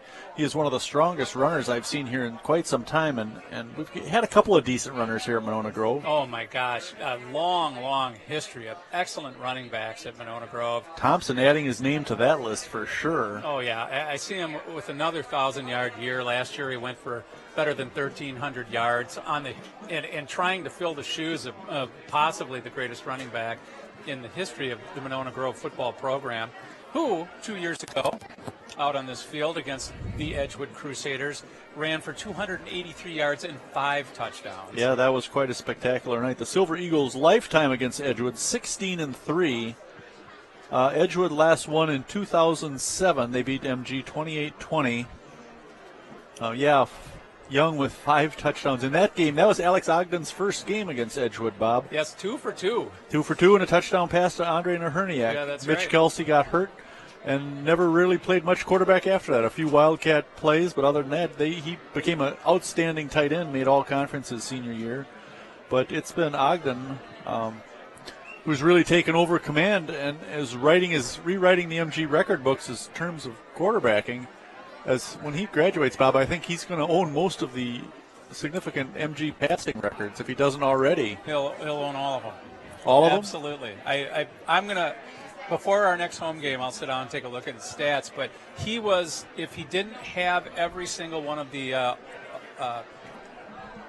major records like touchdown passes, yardage thrown, completions, attempts, that sort of stuff, if he didn't have them, he was already in second place. So my guess is that he owns all of them now. The impressive thing about him, well, I'm sure there's a lot of impressive things about him. One of the more impressive things about him has been his consistency. Statistically, he has very exceptional games every week. You wonder how they manage that. A few drops here and there. He had that game where he was 15 out of 17 and came back the next week with a down week where they had, 5 or 6 incompletions. That's still a spectacular game. And when you're ready, run down some of the stats that he's accumulated already tonight. We're talking about Ogden, and honestly, if you're talking about quarterback ratings, which is, I don't know how many people have taken the time to look and see exactly how quarterback ratings are calculated, but it is the most convoluted formula I have ever seen. It requires a computer. You cannot just sit down with a piece of paper and do it. You have to have a computer. It is absolutely Byzantine almost. Byzantine. Yeah, you like that? That's a big word. Anywho, Alec Ogden, if you're going by straight quarterback ratings tonight, he's only 4 for 8, Steve. Really? That's kind of an off night for him. That's right. But how many yards has he got? He's got 116. That's He's a got nice, the 2 touchdowns. a nice night of passing. course, no interceptions. He's only had 1 on the year. You saw that last week, I believe. Yes. But you cannot argue about production. And tonight, 4 for 8 with the arm, 2 touchdowns, 116 yards. But how about with the legs, Steve? Wow, he's 5 had a carries for spectacular 147 yards and 2 scores. That's not half bad. Not bad at all. No, Jackson Thompson, only 7 carries in the first half, 44 yards. Don't know if he'll get to 100 tonight or not. I don't expect to see many of the starters back on the field for the start of the second half. There's no real good reason to put them out there. And there's about, I would say, judging by the number of players on the roster, there's about 35 good reasons not to put the starters back out there. Absolutely. Thompson and Ogden on the sidelines. They're not even warming up with the rest of the team here. Their nights might be done. Lucas Gerlach as well. I wouldn't blame Coach Beckwith if he pulled all 3 of those guys now and rested them the rest of the night because we really don't need them. You know, blame isn't even the right word. I would credit him for not putting those players back out there and giving every one of these guys, and this is my usual rant, every one of these guys that come to practice every day, that fill out the rosters, that play the scout team defense, the scout team offense, the guys that put in the grunt work day in and day out during the year, who don't necessarily get a chance to see the field on Friday nights. When there's the opportunities there, the coaching staff has to give them that time on the field, and I think you're going to see that tonight from the Monona Grove coaching staff. One thing that the 22 years we've been doing this, Steve, Monona Grove's always been excellent at getting their reserves time on the field whenever they can. Absolutely. From Mike Stassi to Brandon Beckwith now, they've done a great job getting those bench players into the game. And speaking of Mike Stassi, I had a chance to say hi to him at halftime. He's here, of course, covering the game for the Big Ten 70, and I told Mike that we mentioned him on that screen pass to Jackson Thompson, and Mike said, yeah, I caught a couple of those. Yeah. He said that was a few years ago, and I reminded him that it was 40 years ago. Yeah, well, 41 to be exact, when I was playing with him, and he was a sophomore. And I still remember, I think it was his first varsity touchdown was on a screen pass, and it was against the Elkhorn Elks, our first game of the year. And first I remember game, yep. It was in the second quarter, and I remember them calling that play. And the properly executed screen pass, from a lineman's perspective, is you actually got to make a hit on your opposing number, but you only hold it for a beat, and then you make it look like he's gotten past you. You can't just give him a push and go to the left or go to the right. You have to make the lineman feel like he's actually just beating you and looking at, I'm going to get the sack. Yep. Right? Yep. And in the meantime, while this guy is just headlong for the quarterback, you're just kind of sneaking out to the left. And with us, it was Dick Schmitz just dumping the ball to Mike Stassi. There was 2 or 3 of us guys out there with him. And it was a turkey shoot as far as I'm concerned. And as I said in the first half, I loved blocking screen passes because you could just pick these guys off. You could either hammer them up high or you could just submarine them, take the legs out from underneath them. And then it was up to Stassi to just pick his way around the blocks. And he did it. Well, you mentioned playing with Stassi in 76 and 77 when they won the state championship. 4th game of the season, like we are at this point of the year. They beat the Oregon Panthers 26-6. Mike Schukart and Mark Goff each scoring 2 touchdowns. Schukart throwing 2 touchdown passes, hitting 4 out of 5 in the game. Silver Eagles running for 275 yards, but it was the defense that really did the job. Kyle Matthews, and as Dick Rundle called it, the Irish Mafia, Dennis O'Donnell and Dan O'Shaughnessy playing defensive end, both having big games. Hugh Griffin, another member of that group. Yeah, I played right next to Hugh, and I was a senior. He was a junior. He was a tackle on to my left. And Kyle Matthews, one of the best defensive backs in the state, shutting down the passing game for Edgewood or for Oregon.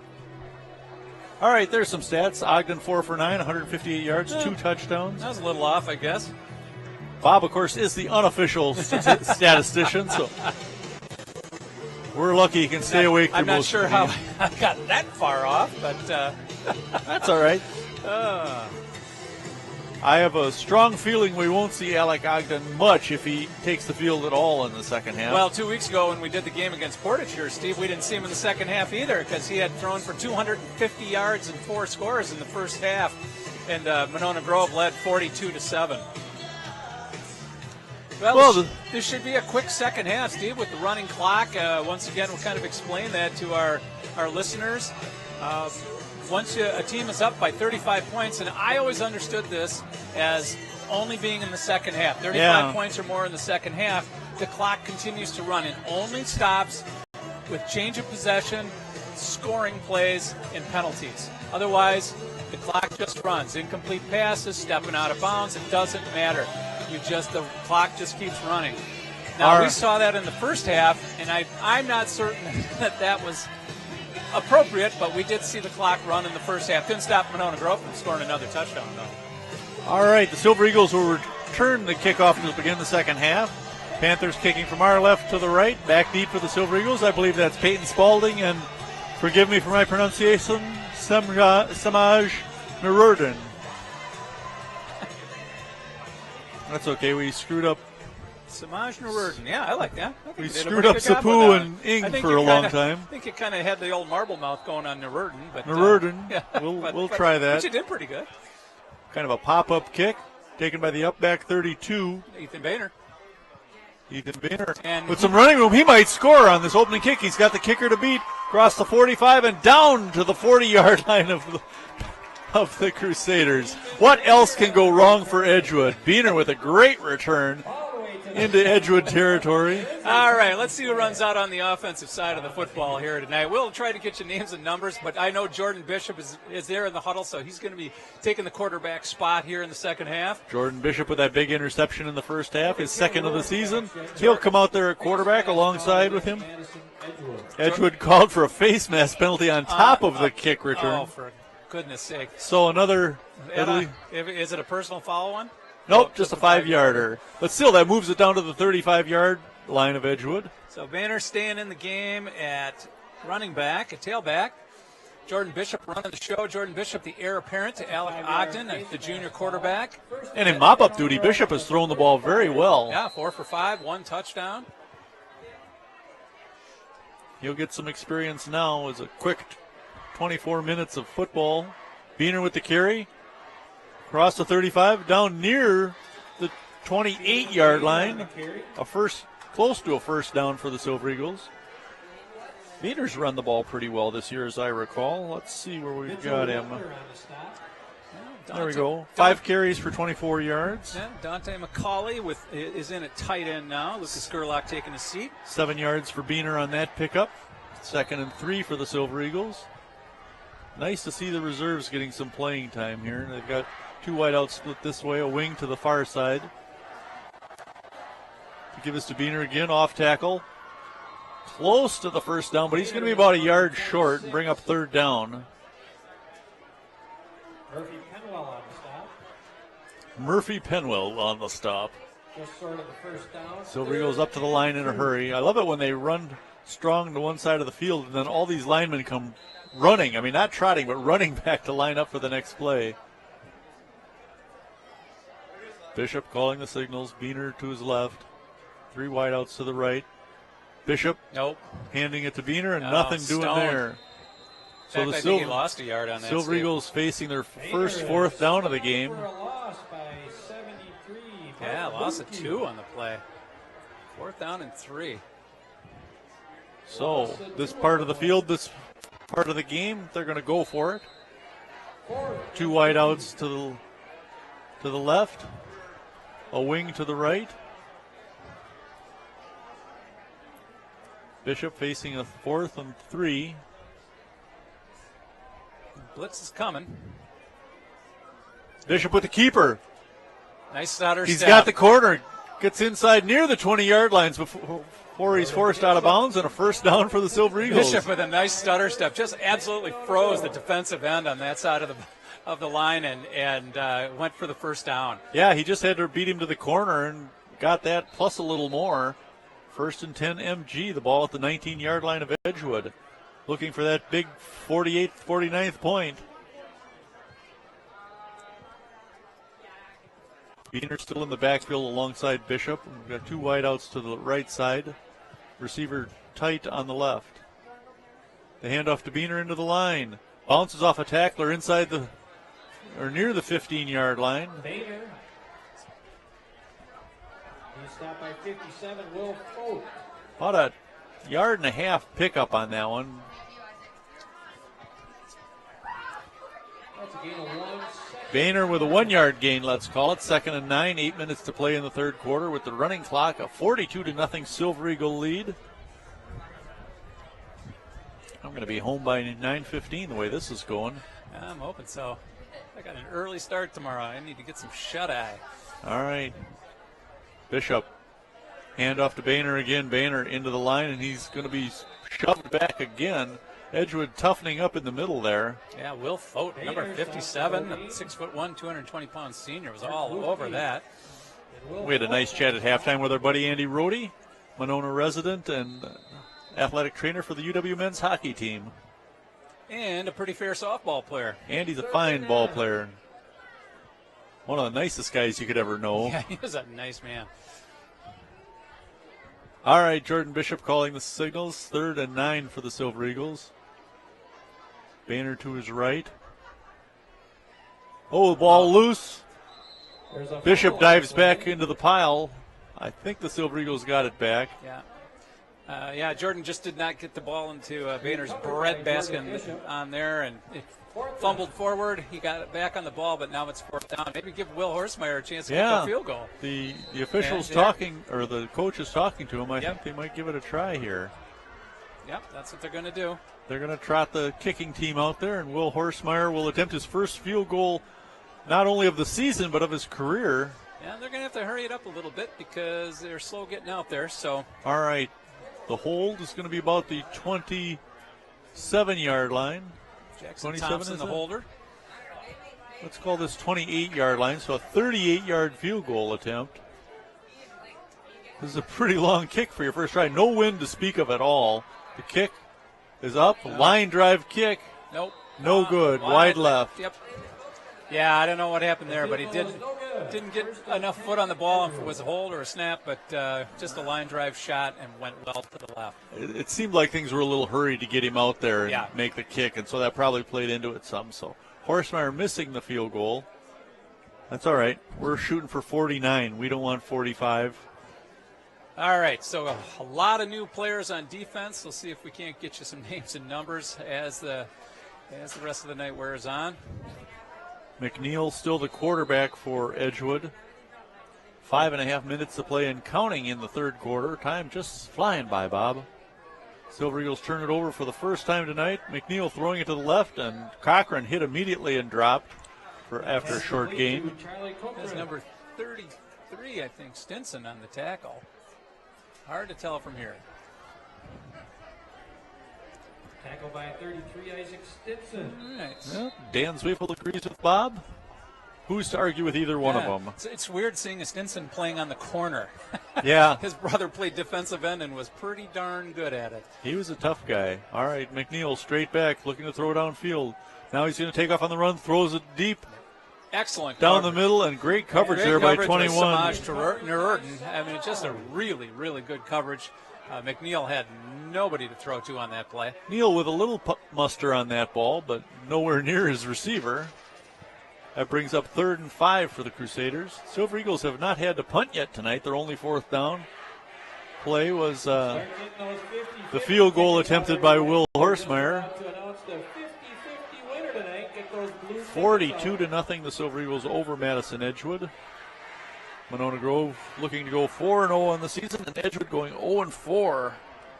Next week, the Silver Eagles travel to Fort Atkinson to take on the Blackhawks. That'll be on the radio. None of this YouTube business. McNeil calling the signals.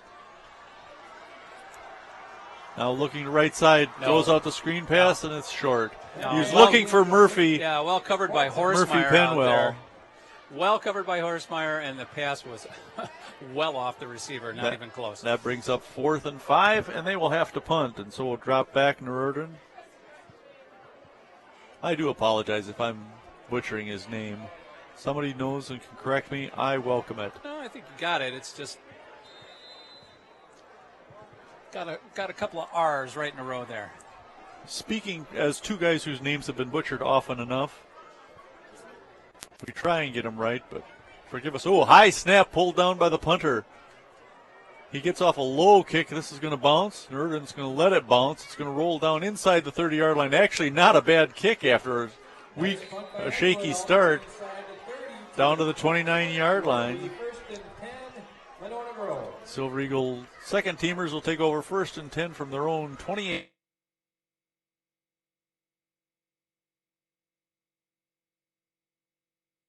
Yard line, 1st and 10. They're the guys. Yep. Pretty darn awesome. Usually Monona Grove is visible on YouTube Monona Community Media Channel, Charter 990, AT&T Uverse 99.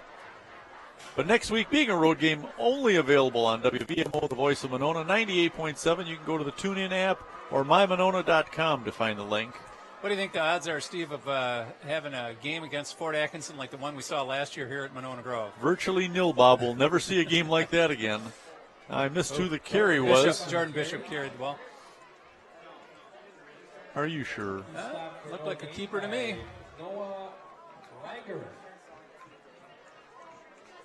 Maybe a yard pickup, 2nd and 9 for Monona Grove.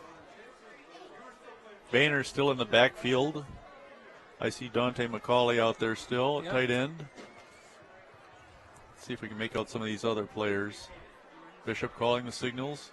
You give it to Boehner. Boehner, nice run into the line, still rolling. He's going to be a little short of the 1st down, but he got across the 35-yard line.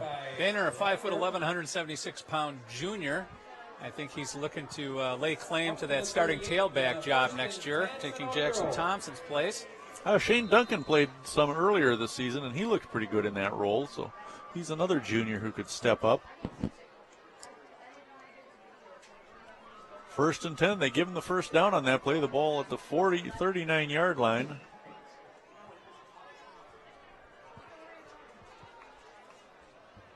Bishop calling the signals. They give to Boehner. Nice move. Nice gets across the 40. 45. A little running room flag in the backfield. 50. 45. Another flag. Across the 40. Still on his feet inside the 35-yard line. But we've got 2 flags at least. Probably both holds. Yeah. Yep. Too bad. There's a nice run. An excellent block at the point of attack. Just... Well, it's to be expected. You don't get quite the same amount of practice together running the offense like the first team does, and so you're going to make mistakes. Speaking of mistakes and penalties, Bob, what was that hand on the head penalty? Did you figure that out? The best I could come up with the piece of paper that I have that has the different signals on was illegal helmet contact. Yeah, okay. Let's go with that. That's the closest I could come up with. I didn't see something that exactly matched what they did. So Boehner's nice run negated and the ball pulled back 10 yards. That's the end of the 3rd quarter. A quick 12-minute third quarter and another 12 minutes coming up, and that ought to be pretty quick too. Wow, that was fast. I like it. Silver Eagles will have the ball going from our left to our right for the remaining 12 minutes of this one. Starting to look ahead to the Fort Atkinson Blackhawks, and Bob will not be with me as he will be traveling, won't you? I will be. Where are you going this time? I'll be abroad. You got the legs for it. I do, the gams. The gams. Where are you going on your trip? Actually, we're just going driving out to Colorado. Going to spend a couple of weeks hiking and biking. And this is the trip with Nancy Gal? Of course. Excellent. I love Nancy. She's my favorite travel partner. She's the best. Just the best. Well, I'll be on the road with WVMO Radio at Fort Atkinson. You'll be abroad as well at Fort Atkinson. Yeah, that's right. Me and my brother Chuck will handle things. And then on the road the following week against the Monroe Cheesemakers. I gotta scramble to find somebody for that one. I had somebody lined up and he had to back out. Oh, that's too bad. I'm gonna make a call. I'm gonna see if I can get a hold of Denny and see if he wants to drive down there. That'd be fun. Actually, that wouldn't be too bad. That wouldn't be too bad for him. Wouldn't be a real long drive. All right, 1st and 10 for the Silver Eagles. The ball on the 42-yard line, I think. 38-yard line. I can't see from here. Handoff to the running back, Boehner. He might have got a yard or two. I'm thinking about the 27-yard line there, Steve.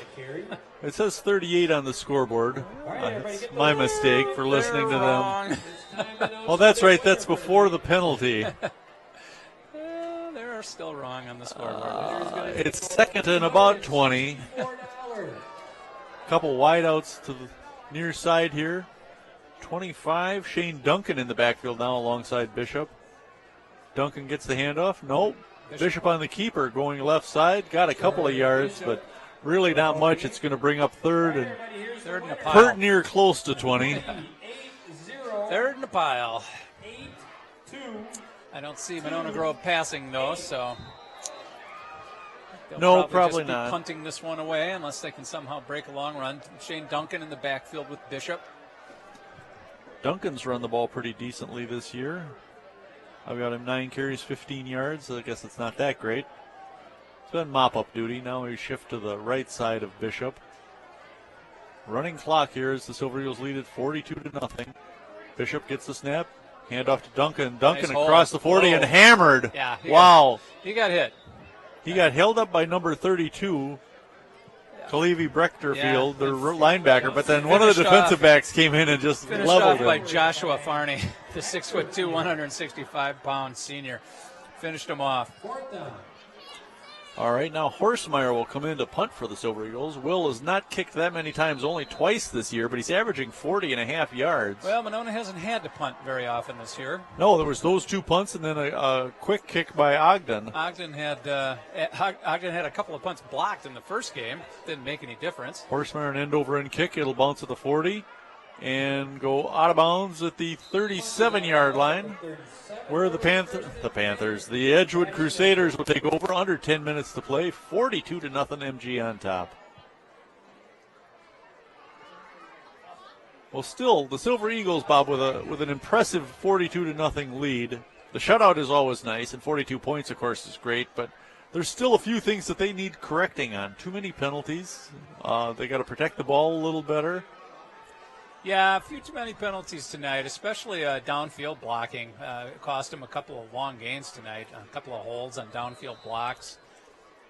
The pass blocking wasn't all that great. I mean, we're complaining it's 42-0, but well, we're not complaining. We're just saying that there were times where the pass blocking was a little suspect. But I got to say, at the end of the first half, that the ball that Ogden threw to Gerlach was.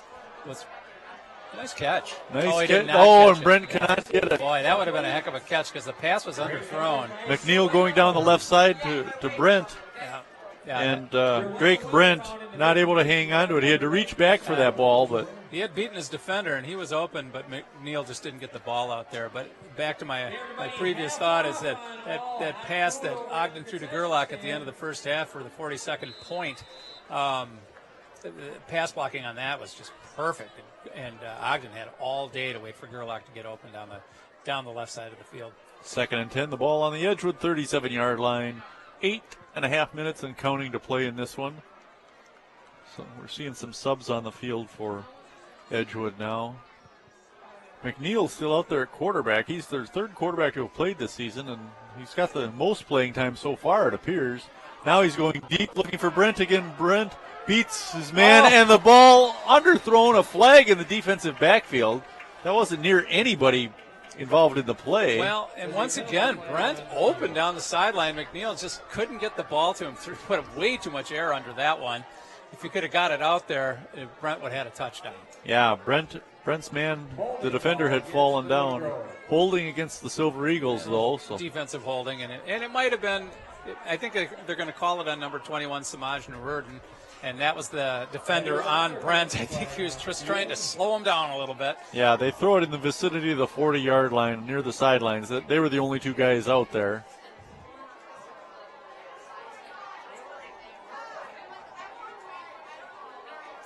A lot of new faces out there. Well, safety positions, number 43, Ryan Hinaus, Jr. I saw Jack Zwart out there for MG playing some defensive back. All right, the officials messing around some here. They're going to march it off. And the clock continues to run, so we're down to 7 minutes. Yeah, that's fine with me. Just keep it running. Let them screw around as much as they want. That's just a 15-yard penalty. No, they're going. It's spot foul. Well, Why'd they go all the way back to the original line of scrimmage then? They march it all the way down to the 38-yard line of MG. yeah, I don't know. Basically from the 38 to the 38, so I don't understand that penalty at all. No, me either. Whatever, it's 42-0. Yeah. What have we got to complain about in 6.5 minutes to play? Yeah, the clock's still running. You That's know, the main in thing. 10 minutes I'll be in my car going home. If this was a close game, I had something to say about it. Now McNeil, the fake, looking to throw, swings it out to the right side and overthrows that one. He was looking for Wendler and just threw it out of bounds. McNeil started the game, and he was a little more spot on with his throws. He was hitting his guys in the hands. Some of them they were catching, some of them they weren't. But since about midway through the second quarter, he has really been erratic with his throws. 2 underthrows down the sideline here to Brent, and then the last pass, well overthrown, not even close to his intended receiver. Now, I'm really surprised that they would use McNeil at quarterback. He was a second-team all-conference tight end last year. He's 6'5", 250 pounds. I'd use him as a tight end again because this guy looks like a weapon catching a pass. Now, guys jumping. This should be on Edgewood. That'll be on Edgewood, yeah. They went left early. You know, why? You've got to have somebody who can throw the ball, and you don't need to throw it far to a guy that big. Oh, and I want to mention, Bob, this is WVMO LP, Monona. Oh, well. Right on the stroke of 9. And you did mention it. Excellent. Excellent work, Steve. You've I'm got learning. a future in radio. I do. You got a face for it. I do. All right. 2nd and 15. Low snap picked up by McNeil. Hand off to the running back into the line. Is that Penwell? Yeah. Murphy Penwell. Penwell gets out to the 40-yard line of Monona Grove. Gains back 3 of those 5 yards on the penalty. That brings up 3rd and 12 for the Crusaders. 5 minutes and counting left in the game. Tackle was made by Ryan Hines. And his family cheering up a storm. As they should. 3rd and 12 for the Crusaders. Backs on either side of McNeil. He'll go straight back. They're in there to block. Now he throws out to the right side. Well thrown ball. Caught. No, and a flag and a touchdown by the Crusaders. Yeah, that's going to be interference on Monona Grove, but that's a touchdown for Edgewood. I think that was Drake Brent. I can't tell from here. But no, I think that's number 85. Wendler. Jackson Wendler. I think that's who came up with it. Wait, what's the referee signaling here? Don't know. Waving his arms back and forth. The officiating's been a little bit spotty. Yes. A little inconsistent tonight. Now they're talking to the Crusader players. Well, I think they're going to call an interference penalty on the Monona Grove defender there. Well, unless Wendler was pushing off. No, it's on Monona Grove, so they decline the penalty, I would assume, and take the touchdown. Decided to decline the penalty. Touchdown. He must have stepped out of bounds. The ball, what, about the 4-yard line? No, they're lining up to kick. Oh, they're lining up to kick. Okay. Yeah. So Wendler with the touchdown with 4:11 to play. Never made the declined penalty signal. Or signaled for the touchdown. Yeah. Usually they would do the penalty signal and then call a touchdown. And the kick is blocked. Ultimately smothered. Now picked up by the Silver Eagles. Nope, they're going to fall on it. That ball is rejected. Well, let's see if we can figure out who made that block. Maybe we can see a replay. It might have been McConley. It was either McConley or Ryan Hines. Well, Hines' family is cheering again. Yeah, I think that's Ryan Hines that got the block on that, number 43. So, the shutout ruined, but the Silver Eagles stay 36 points ahead, Bob. That's just right. 42-6 as they continue to dominate the Edgewood Crusaders. 4 minutes and 11 seconds left. Plenty of time for the Silver Eagles to get the ball back and waste it. They can certainly eat up 4 minutes and 11 seconds with a running clock. Yeah, they just have to run off 1 or 2 first downs and the game's over. Well, I'm going to be real curious to see how Fort Atkinson did against Oregon tonight. Really, though, that Milton and Stoughton game is the big one. Both those teams undefeated in the season and both looking ahead to Monona Grove, I'm certain. Yep. Next home game will be Milton. That's the next game I'll be present for. And then the game after that is at Stoughton. We'll have John Fowler back for that one. And then the last game of the year after that, here against Watertown, and Dylan Fagerlin comes to town. Dylan Fagerlin threw 8 touchdown passes against Fort Atkinson. That ties the state record. And Fagerlin put up serious numbers last year, and he's doing it again this year. will be assessed on the kickoff. Ah, the penalty assessed on the kickoff? What? 45-yard line. All right. I don't understand that. So, Why would they assess that penalty? You either take it or you don't. Edgewood. Touchdown was to Drake Brett. All right. Anyway, I know the game's out of hand, so I don't care. But I tell you, if this was a close game, I would just be going nuts right now on some of these officiating decisions. I don't understand why you would penalize that on the kickoff. They're saying Drake Brent caught that touchdown pass. The kickoff now inside the 10 to the 5-yard line. Silver Eagles, some running room across the 25. Ball's loose. Ball's loose, and Edgewood signaling that they've got it. Recovered by Edgewood. And the Crusaders recover. See, I mentioned that ball security is something we needed to take care of tonight. And Recovery by number 66. Yeah, that's a shame. a little sloppy here in the second half. Yeah, unfortunately, if Edgewood scores, we go back to the non-running clock. Well, we've got 3:40 and counting to play. And they're still running out their first team, which whatever. That's Whatever, their deal. yeah. With 3 minutes to go and down 36 points. I won't go on that rant right now. Silver Eagles hustle their defense out on the field. Now they call the timeout. Timeout, Monona Grove. Clock management is very important, Bob. At this point in the game, it sure is. Let's just keep that thing running. Silver Eagles going to 2-0, remaining in first place in the conference. 4-0 overall. Like we mentioned, looking ahead to Fort Atkinson next week. Monroe after that, and then back home here against the Milton Redhawks. Well, Steve, let's just test your knowledge right off the top of your head. I was thinking about this week, and Monona Grove's been scoring points in bunches this year, and actually scored them in bunches last year. When was the last time Monona Grove's offense came up with less than 30 points?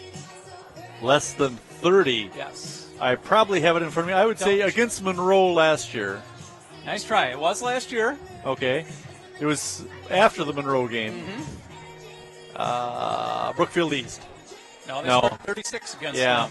Can I look at my notes? No, you don't get to look. No, I can't remember. I'm sorry.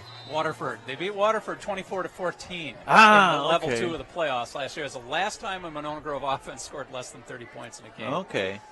McNeil looking to throw again, goes right side for Brent and overthrows him out of bounds and incomplete. Pass incomplete was intended for Alec Finger. McNeil is throwing a lot of passes here in the second half when the game's basically over. I don't understand. I mean, I would use that time to try and build on the rest of the season. You know, work on the things you're going to use, and maybe they figure McNeil's going to have to throw a lot this year. I don't know.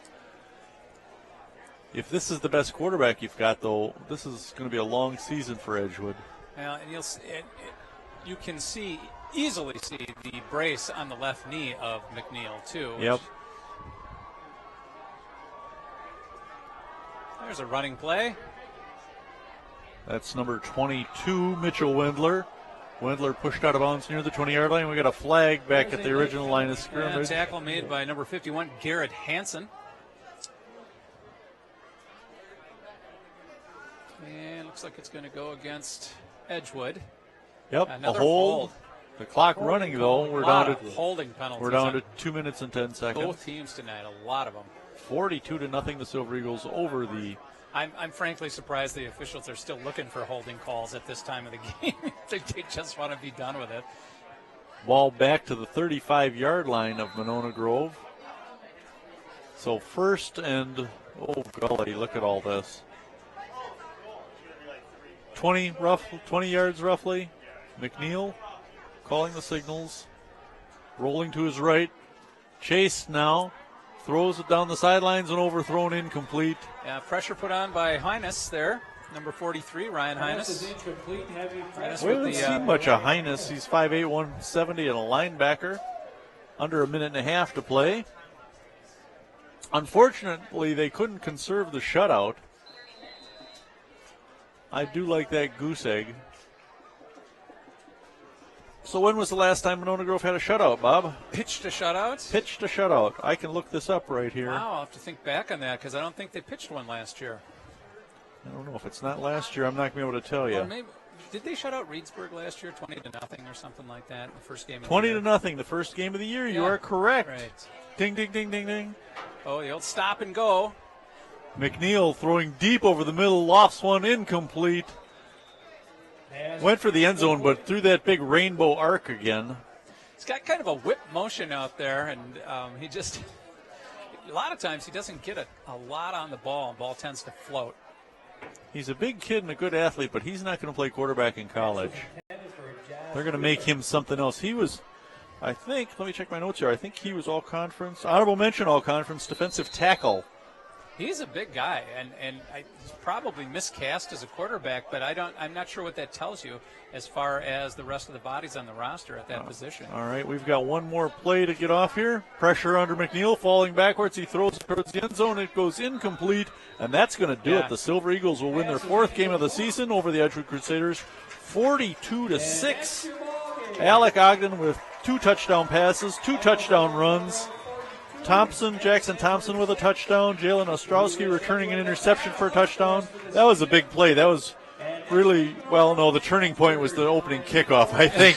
That's really when things started going Monona's way. Actually, yeah, the turning point was stopping them with the interception after they had driven down the field with the opening kickoff. Well, that's true. Jordan Bishop with that interception. In the end zone, and then things, as soon as Monona Grove could get their offense on the field, that was the turning point, that's for sure, because Edgewood there was no way they had any chance of containing them, and Monona Grove just ferries on here with another resounding victory, and hopefully can continue the trend next week in Fort Atkinson. Well, thanks to our crew. This has been a pleasure once again, Bob and I enjoying this for many, many years. Hopefully we got another 22 ahead of us, right? Well, or something. All right, this has been a WVMO LP production. I'm Steve Martinelli alongside Bob Schmuck. Thank you and good night. The Silver Eagles winning 42-6 over the Edgewood Crusaders.